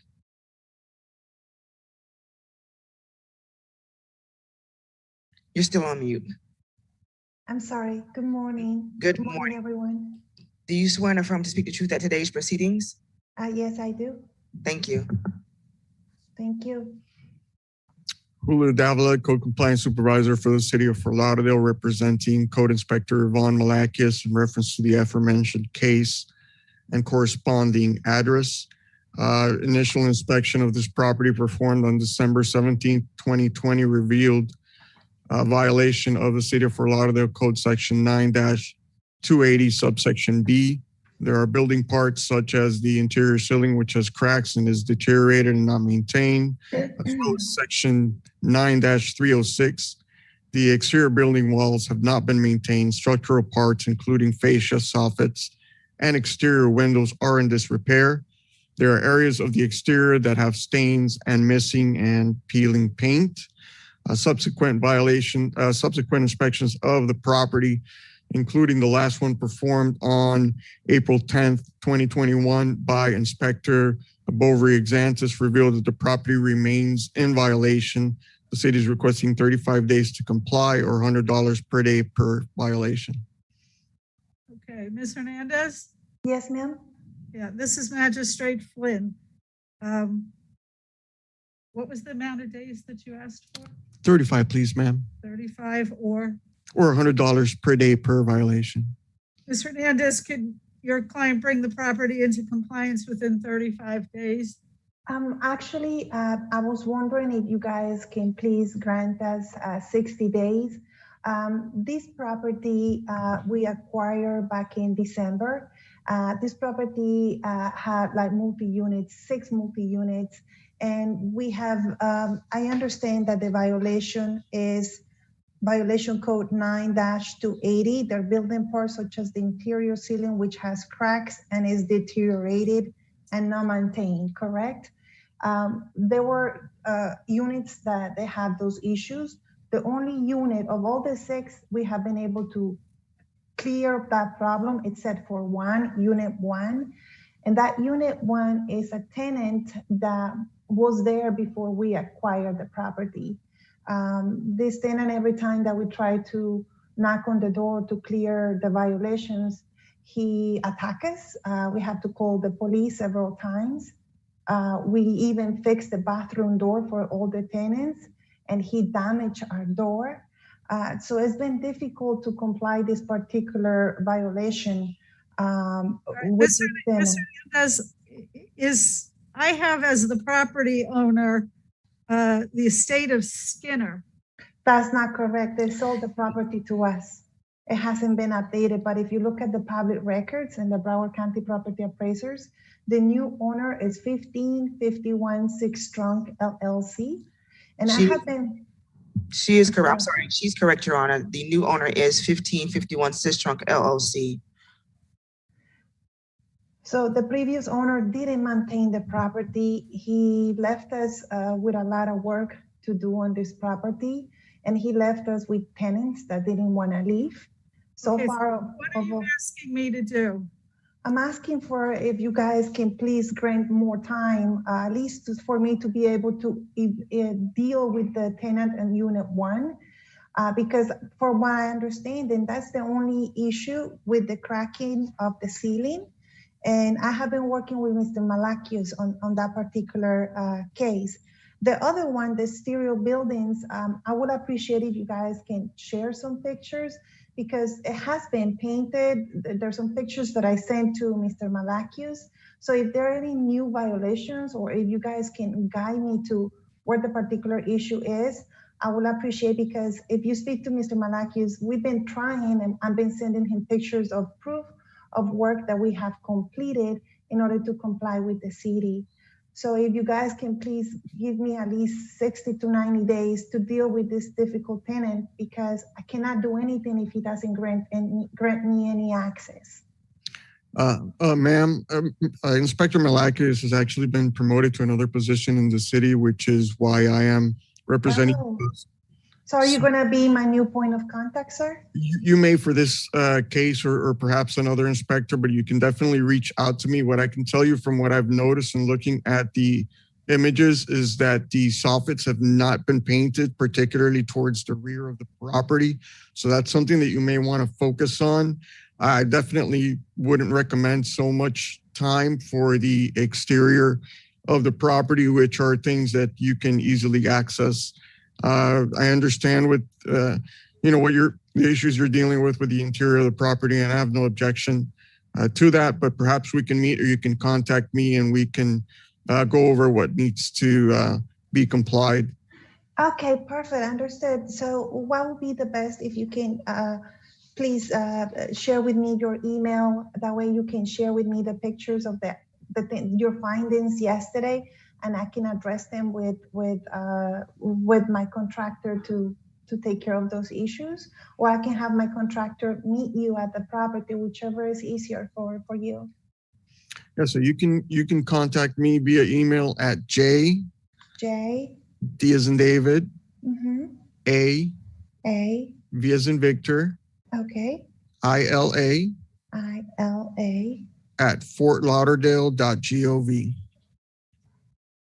Lauderdale.gov. Okay, Mr. Davila, right? Yes, ma'am. And your first name, I'm sorry, sir? Julio. Julio, okay. My name is Juliana. Okay. All right, perfect. So I will reach out to you via email. I will also copy my contractor. What does the city want me to rule then? I have no objection to the additional compliance time for the interior 9-280 subsection B, where she's having issues gaining access to the property. However, I see no reason to go beyond 35 days for subsection 9-306 with respect to the exterior violations. Okay, I'm going to give you 91 days to deal with the inside and 35 days on the building walls, etc., or $100 a day thereafter. And you'll be in touch with the inspector to make sure you know what parts still are not in compliance. Is that correct? Understood. Yes, Your Honor. Thank you very much. And thank you, Mr. Davila. And I will be reaching out to you via email. Thank you all. Okay. Have a good day. Thank you. Thanks. Bye-bye. Good morning again, Michael.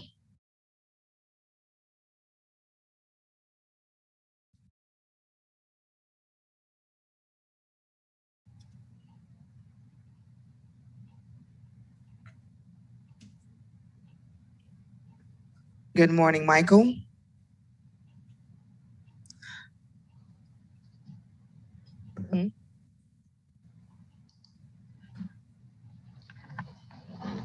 Hello. Good morning. I believe that you're at the wrong hearing. Are you here for case? Are you here for case BE 200300034? Yes, ma'am.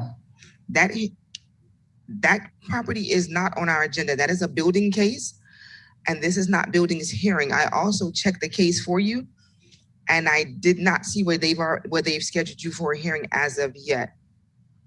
They did a finding of fact a month ago, and then the inspector called me and said I need to attend today. So my lawyer and I both signed in. The city was here about an hour ago, and they don't think there is even a case. So there's a good chance they're just going back to the office and get rid of this. Right. I didn't want you to stay in the room and not be called because you don't have a case here today. Thank you, ma'am. You're welcome. Have a good day. Bye-bye. Bye-bye. Our next case is on page 19.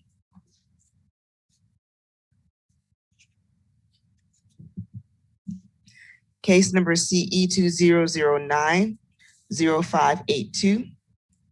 Inspector Von Malakias, Supervisor Julio Davila presenting for case address 748 Northwest 22nd Road. Owner, Jasbra Homes LLC. This property was cited on 10/2/2020 to comply by 10/11/2020. One section complied at $150 per day, $600 accrued, and the city is requesting full amount.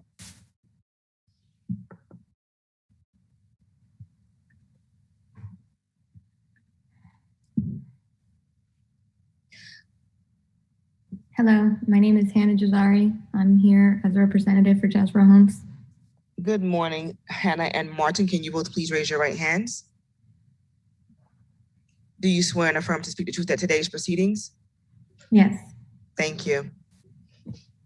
Hello, Code Compliance Supervisor Julio Davila for the City of Fort Lauderdale, representing on behalf of Code Inspector Von Malakias in reference to the aforementioned case and the corresponding property address. An initial inspection performed on September 28, 2020 revealed a violation of the City of Fort Lauderdale Code Section 15-28. Business tax, the business at this property is operating without a current year business tax receipt. Citation was subsequently issued, of which the property eventually came into compliance on October 16, 2020, accruing for 4 days at $150 per day, with a total of $600 due. The city seeking the full amount to be imposed, as Ms. Jordan mentioned.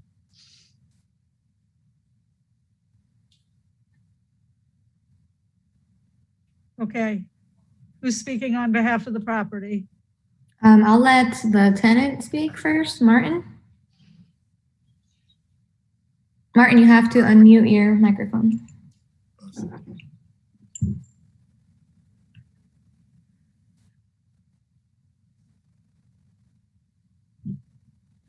Hello? You hear me? Yes, You hear me now? yes, I can hear you. Okay. Yes, I didn't know this was going on. I didn't know. I'm just getting a partner to my new partner. So I didn't know that he had owed. So when I find out I go ahead and pay what I have to pay. All right, anything else? That's all. Does anyone else have anything to add? Ms. Jazari? No, that's okay. If he wants to pay the full amount, that's fine. All right. In light of the fact that no appeal was filed in this case and no request for administrative hearing, I have no alternative but to impose the fine of $600. Okay. That's fine. Okay, thank you. Thanks. Thank you.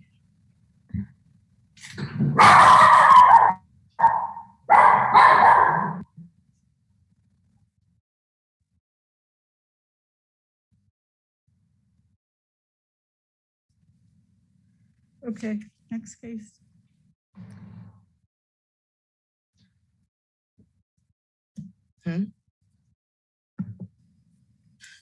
Good morning, Megan. We see that you're in the room. We don't have you signed up for any cases. Did you sign up for a case to be on today's agenda?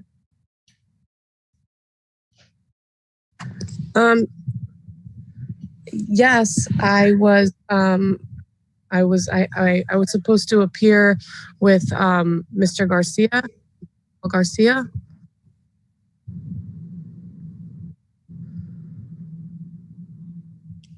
Mr. What's the case number? I don't have it on me. It's for I had spoken at the last hearing about 35 days ago about sober living property. The case address? I have the case here. What page is it on, Manny? I'm not sure. The page, I think it's it could be page 20. The case number is CE 2005-0544 for the property 3670 Southwest 23rd Court. I think it's page 20. I could be wrong, or page 18. It's on page 18, but please give us one moment because hold on for me 1 second.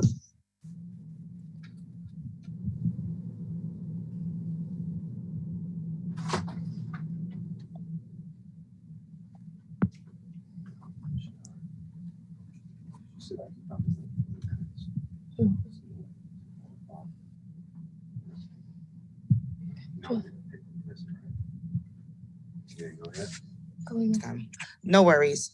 Can you please raise your right hand?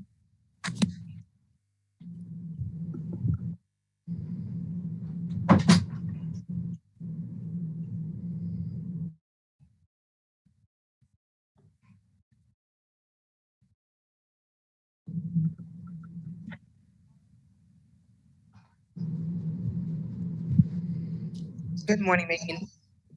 Good morning. Do you swear to affirm the truth at today's proceedings? Yes. Thank you. Good morning, Your Honor. Would the clerk like to read in the case into the record? This is a case on page 18, Senior Inspector Manny Garcia, case number CE 2005-0544, case address 3670 Southwest 23rd Court, owner Riverland Road, LLC. This case was first heard on 12/9/2020. To comply by 1/12/2021, suspended 3/9/21 to 4/14/21.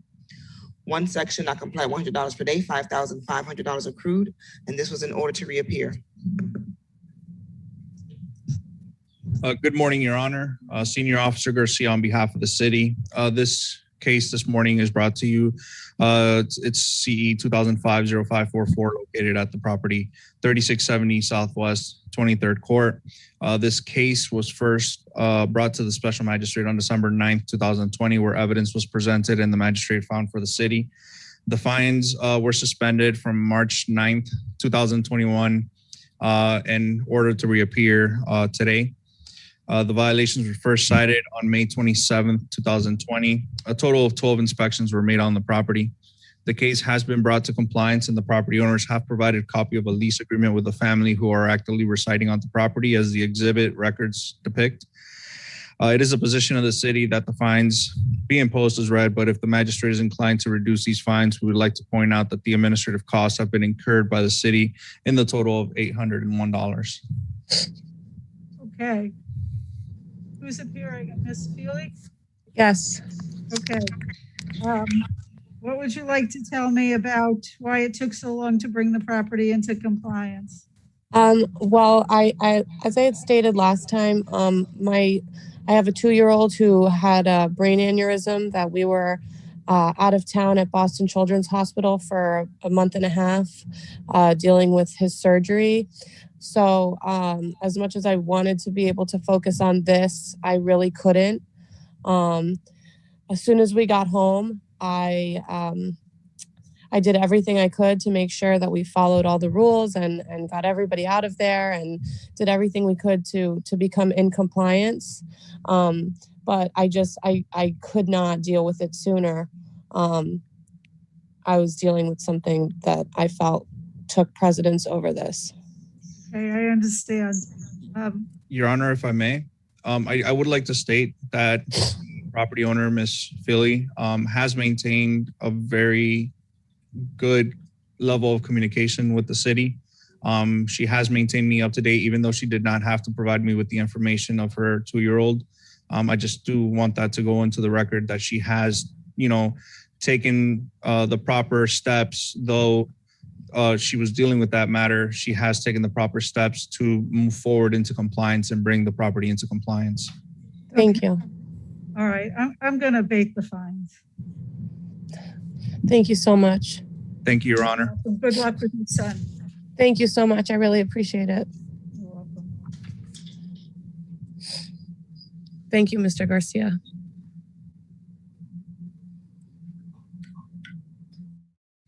Your Honor, those are all of the respondents for this morning's regular agenda. Did you want to take a break or continue? I'll take a break. We'll stand in recess for 5 minutes.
Inspector Sambert Bernstein. Case number CE 20120910, case address 6781 Northwest 32nd Avenue. Owners Craig and Janie Sutherland, property posted 31021, posted City Hall 33021. Good morning, Your Honor. Morning. Officer Bernstein with City of Fort Lauderdale. Case number CE 20120910, property address 6781 Northwest 32nd Ave. This property was inspected on December 24, 2020, and was cited for the following violations: 9-304B complied, 9-305A. The landscape at this property is not being maintained in a neat and well-kept appearance. There are areas of dead and missing ground cover, including the swell.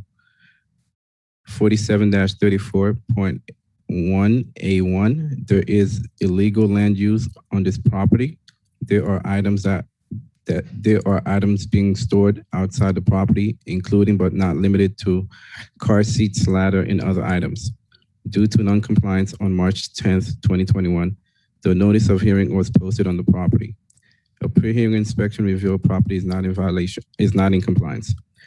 Property owner have been in contact with me. The city is requesting 28 days to comply, or a fine of $50 per day per violation be imposed after. So ordered. Our next case is on page 3, Senior Inspector Manny Garcia. Case number CE 20120748, case address 3130 Southwest 22nd Court.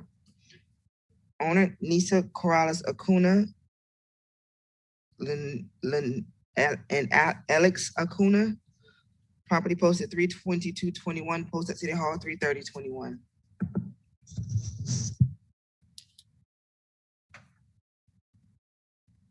Good morning. Could you please repeat the case number? CE 20120748. Thank you.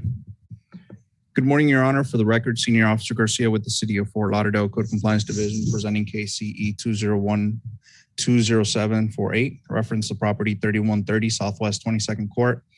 This case was originally cited by the previous inspector, Matthew Miller, on January 11th, 2020 for the following violations: 47-20.13.G.1. A gravel driveway was constructed without proper permitting from the Building and Zoning Department. Additionally, alterations to the public right-of-way were performed as well without prior approval and permitting. 25-13, the swell out front of the residential zoned occupied property has stones and rocks placed about the swell and right-of-way. A re-inspection was performed on February 28th, which resulted in referral to a magistrate hearing. Contact has been made with the property owner and was advised of the violations and requirements to comply. A re-inspection was performed on April 11th, and the property was found to remain in violation as the photos depict. At this time, the city is requesting 56 days for compliance or a fine to be imposed of $100 per day per violation. Okay, Inspector, my agenda shows that second violation as withdrawn. We're looking at 25-13? Yes. Okay, yeah, we'll withdraw it on the record. Okay. So this is 56 days for 47-20.13.G.1 or $100 a day thereafter. Thank you. Our next case is on page 4. Senior Inspector Manny Garcia, case number CE 20120916, case address 2091 Southwest 36 Terrace. Owner Robert DeJour, property posted 32221, post at City Hall 33021. Good morning, Your Honor. For the record, Senior Officer Garcia with the City of Fort Lauderdale Code Compliance Division, presenting case CE 201-20916, reference the property 2091 Southwest 36 Terrace. This case was originally cited by the previous inspector, Matthew Miller, on December 12, 2020 for the following violations. 9-280H1, the fence at this property is in disrepair and is not being maintained as required. 47-341A1 has been complied. 9-306, the exterior building walls have not been maintained. There are areas of the exterior that have stains and missing and peeling paint. A re-inspection was performed on February 28th, which resulted in a referral to a magistrate hearing. No contact has been made with the property owner at this time. Re-inspection was performed on April 11th, and the property was found to remain in violation as the photos depict. At this time, the city is requesting 35 days for compliance or a fine to be imposed of $100 per day per violation. So ordered. Our next case is on page 5, Senior Inspector Manny Garcia. Case number CE 201211071, case address 1549 Southwest 30th Terrace. Owner Federal National Mortgage Association in care of Ditech Financial LLC. Property posted 3/22/21, posted at City Hall 3/30/21. Your Honor, for the record, Senior Officer Garcia with the City of Fort Lauderdale Code Compliance Division presenting case CE 201211071, reference to property 1549 Southwest 30th Terrace.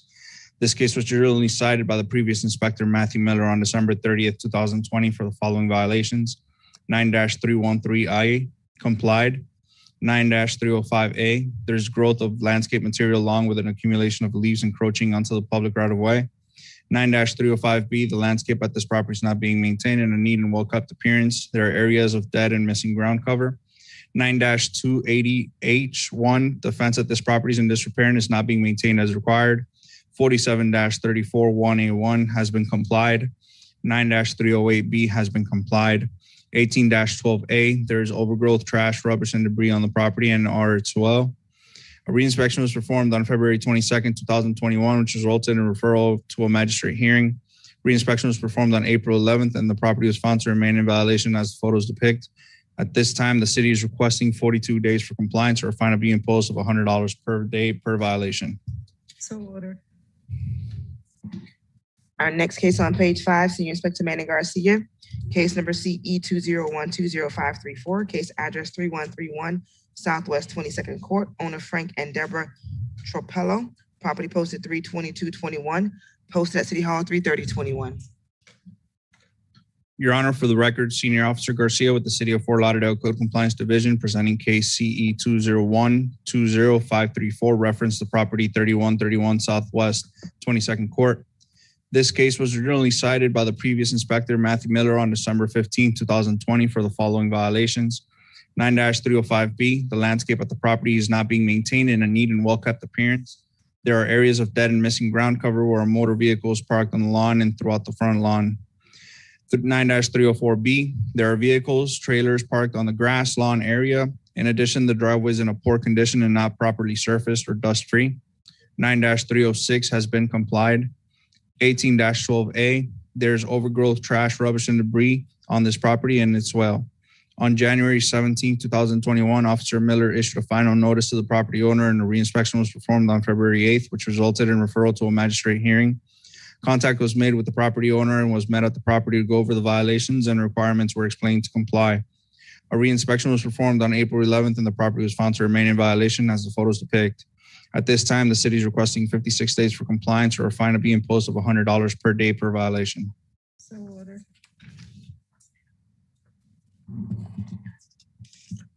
Our next case is on page 10. Case number CE 210200154 is in compliance. Our next case is on page 11. Senior Inspector Wilson Quintero. Case number CE 210200539.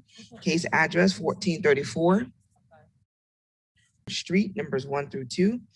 Owner Washington Cabrera Mora and Norma Cabrera. Property posted 3/17/21. Post at City Hall 3/30/21. Senior Inspector Quintero Senior 269 on behalf of the city. I'm presenting the following case. CE 21020541, located at 1451 Southwest 33rd Street. This occupied multifamily non-homestead residential property was first inspected on 2/16/2021 at 11:45 a.m. during routine proactive inspections. The posting, mailing, or legal document has been done by city protocol. Case is scheduled for this special magistrate hearing on 3/11/2021. I spoke with property resident about these violations. No owner or representative contacted the city or this inspector. BCPA reveals there's no changes in ownership since 7/2/2020. A pre-hearing inspection on Thursday, 4/18/2021 found that only one violation remains not in compliance, as depicted in the pictures. 9-304B, the paved driveway needs maintenance. There are oil stains and dirt. The city is recommending 28 days to come into compliance, so $50 a day thereafter. So ordered. Thank you, Your Honor. Our next case is on page 14. Captain Robert Kasowicz, case number FC 2012-0024, case address 1106 Northwest 7th Street, owner Leventon Real Estate LLC, property posted 3/11/21, posted at City Hall 3/30/21.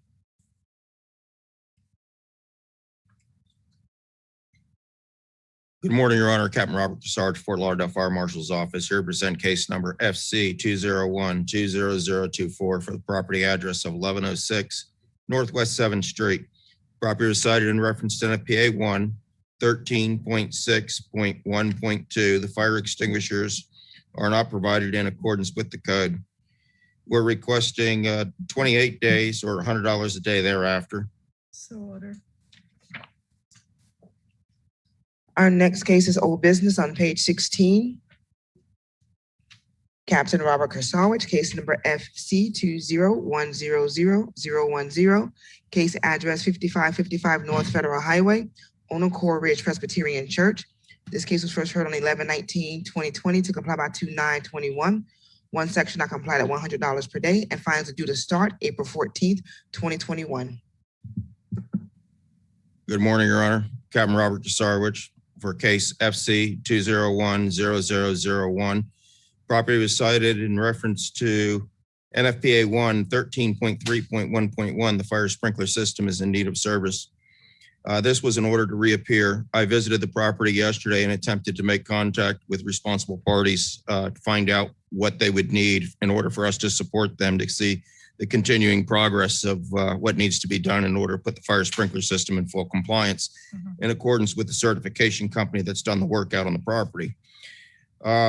I was unable to talk with anybody that had knowledge of it. I did speak with a woman at the property by the name of Cindy, left contact information with her, and she advised that somebody would be in touch with me, but I did not receive a return phone call. And I made her aware of the hearing today. I did make contact with Barry Cheatham via email, who was with the company of Dyna Fire, who did the certification on there. He did advise me of a lot of work that was done to put the property into compliance. A follow-up email with him was I asked what additional work was needed on the system in order to bring it into compliance. He gave me a list of some fire sprinkler heads that needed to be replaced that were due to corrosion in the breezeways of building A, B, and building C. There's approximately 82 heads that are still needed to be replaced. If you recall, this was a case where they contested that they have an upcoming project. It's still only in the conception stage. They haven't completed fundraising for it. Permits haven't been obtained. Unknown what the time frame was on it. And they didn't show up today when I ordered them to be here. Right. So with no appearance here today, we have no other choice but to continue with the fines that were requested at the original hearing. Okay. So ordered. Thank you, Your Honor.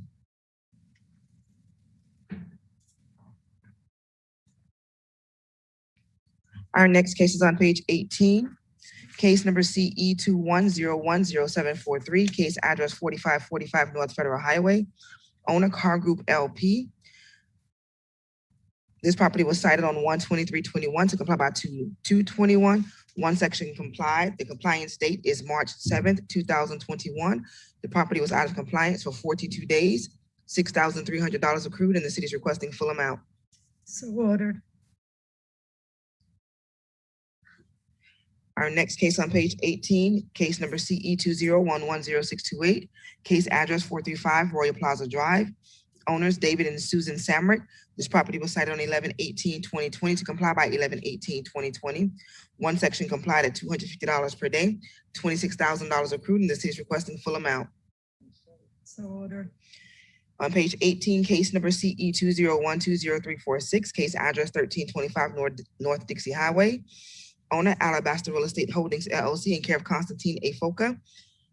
This case was first heard on 2/9/21 to comply by 2/19/21. Two sections not complied at $50 per day.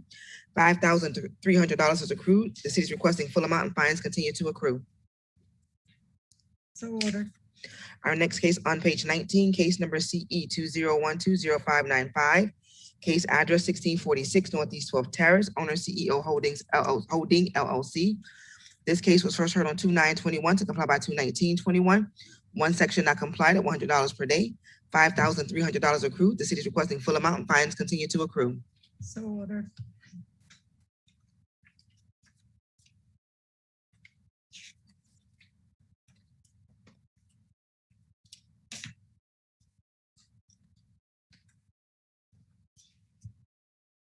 The city would like to enter pages 23 and 24 into today's hearing as an exhibit. It is the city's list of complied, closed, withdrawn, and rescheduled cases. So ordered. This concludes the regular special magistrate agenda for April 13, 2021. And in 5 minutes, we will begin the special magistrate lien reduction hearing for April 13, 2021.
Good morning and welcome to the Special Magistrate Lien Reduction Virtual Hearing for April 13th, 2021. Our first case is on page 2. For case number CE 17101374, case address 1317 Northwest 7th Court, owner Wilbert Hill Sr. This property had a total lien amount of $72,775 and city direct cost of $1,481.46. And the city is requesting $3,000.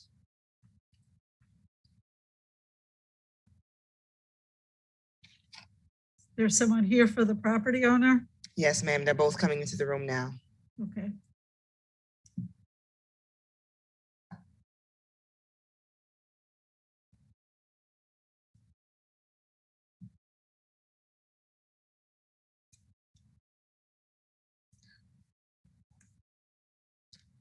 Good morning, Ms. R. Scott. Good morning. Good morning. We see that Ms. Minnie is in the room. She has yet to start her camera and unmute herself. Okay, she's coming in now. Okay. Could you please raise your right hand? Do you swear and affirm to speak the truth at today's hearing? Yes.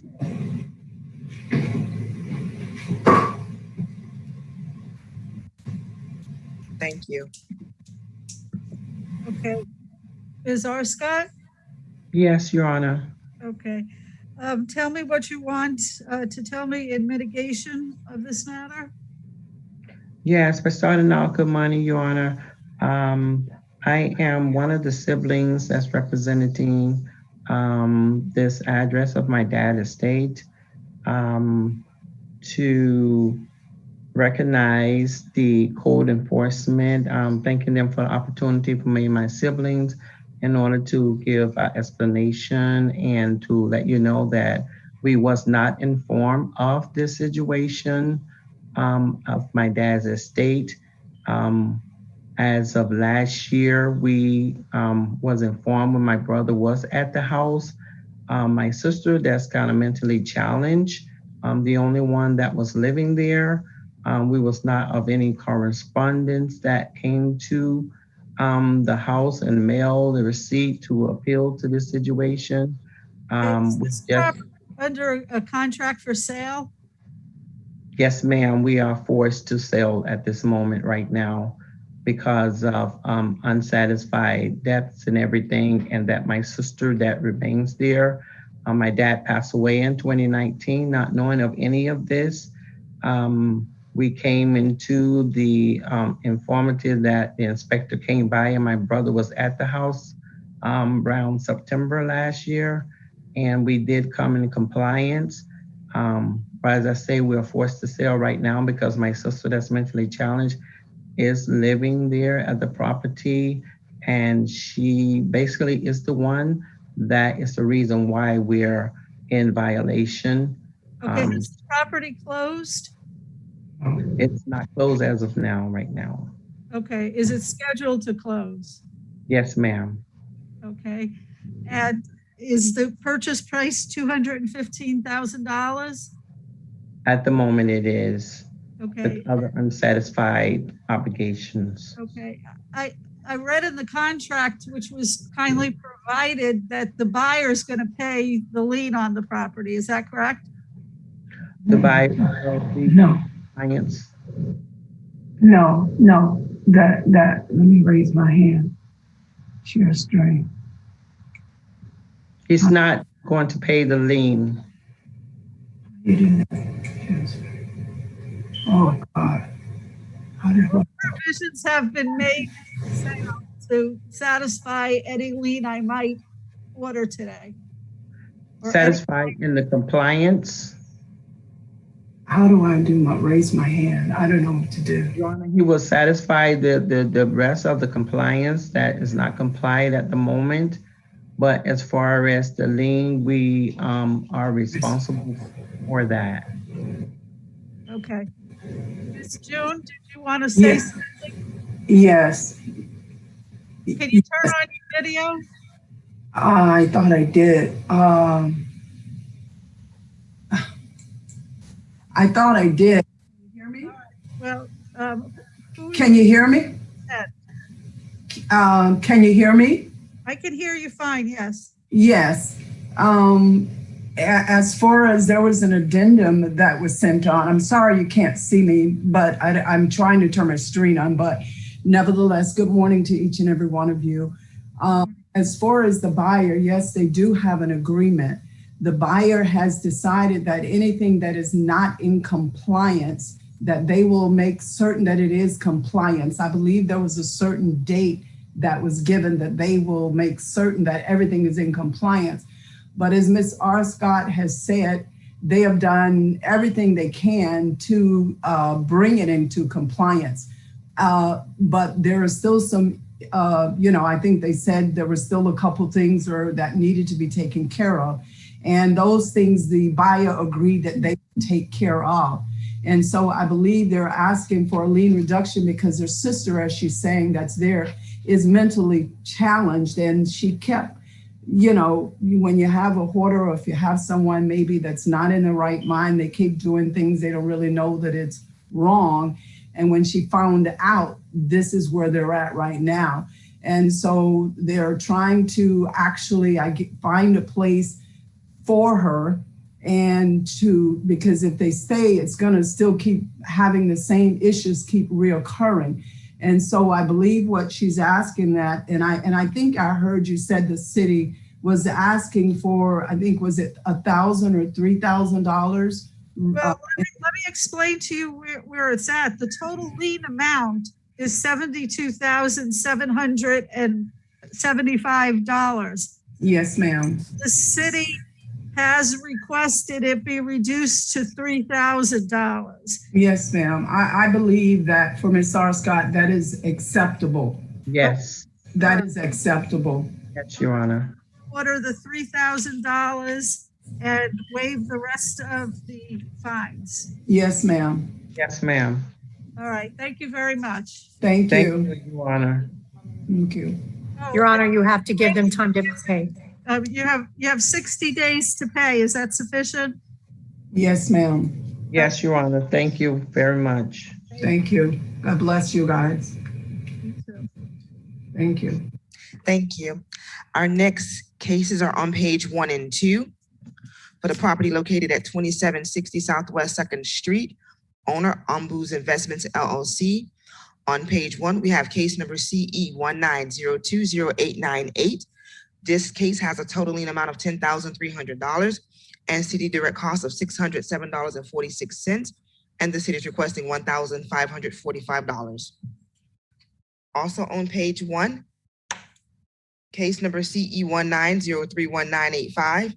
This case has a total lien amount of $29,250 and city direct cost of $1,159.46, and the city is requesting $4,387.50.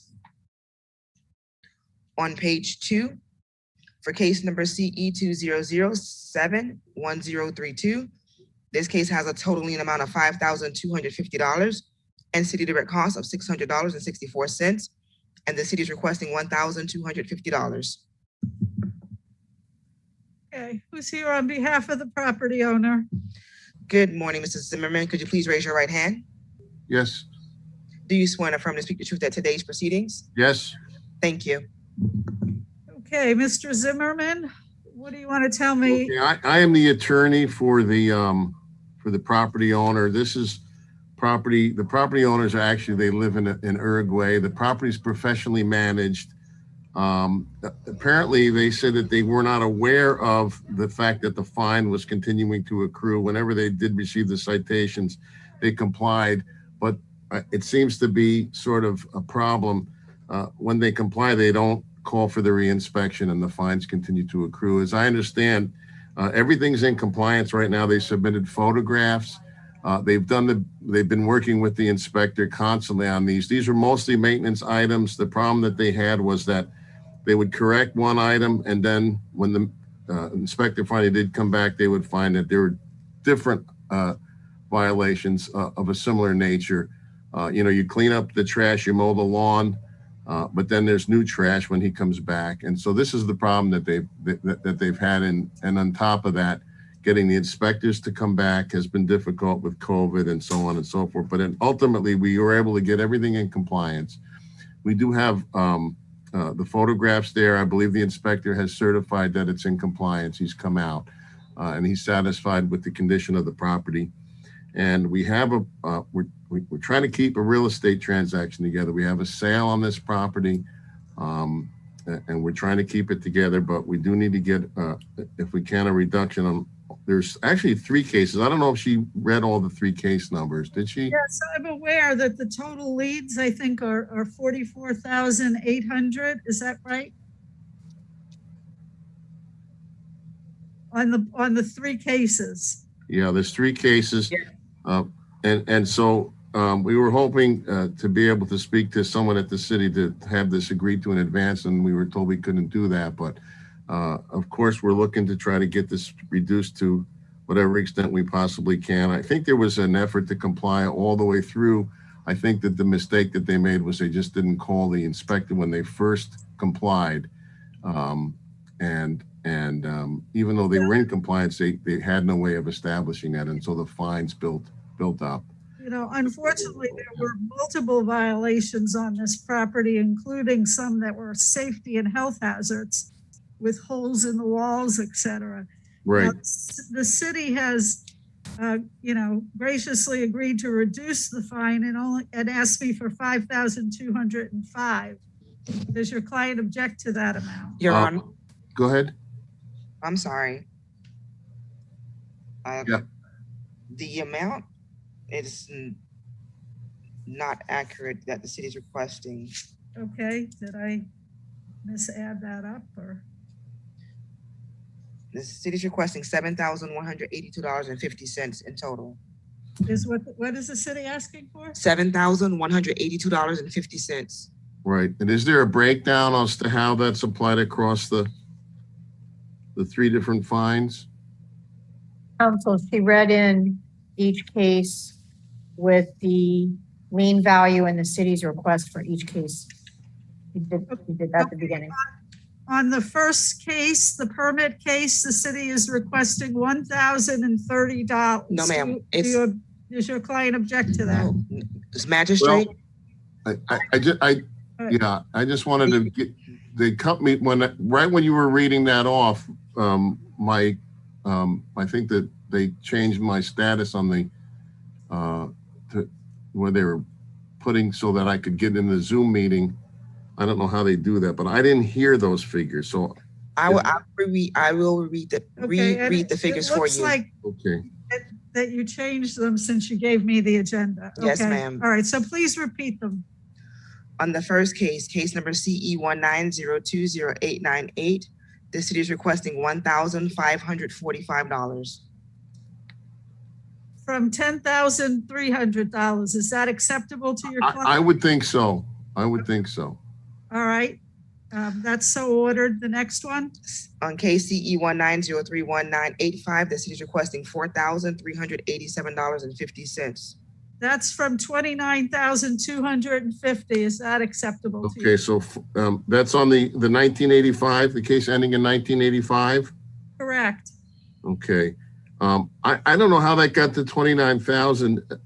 The last information we had showed a 10,000.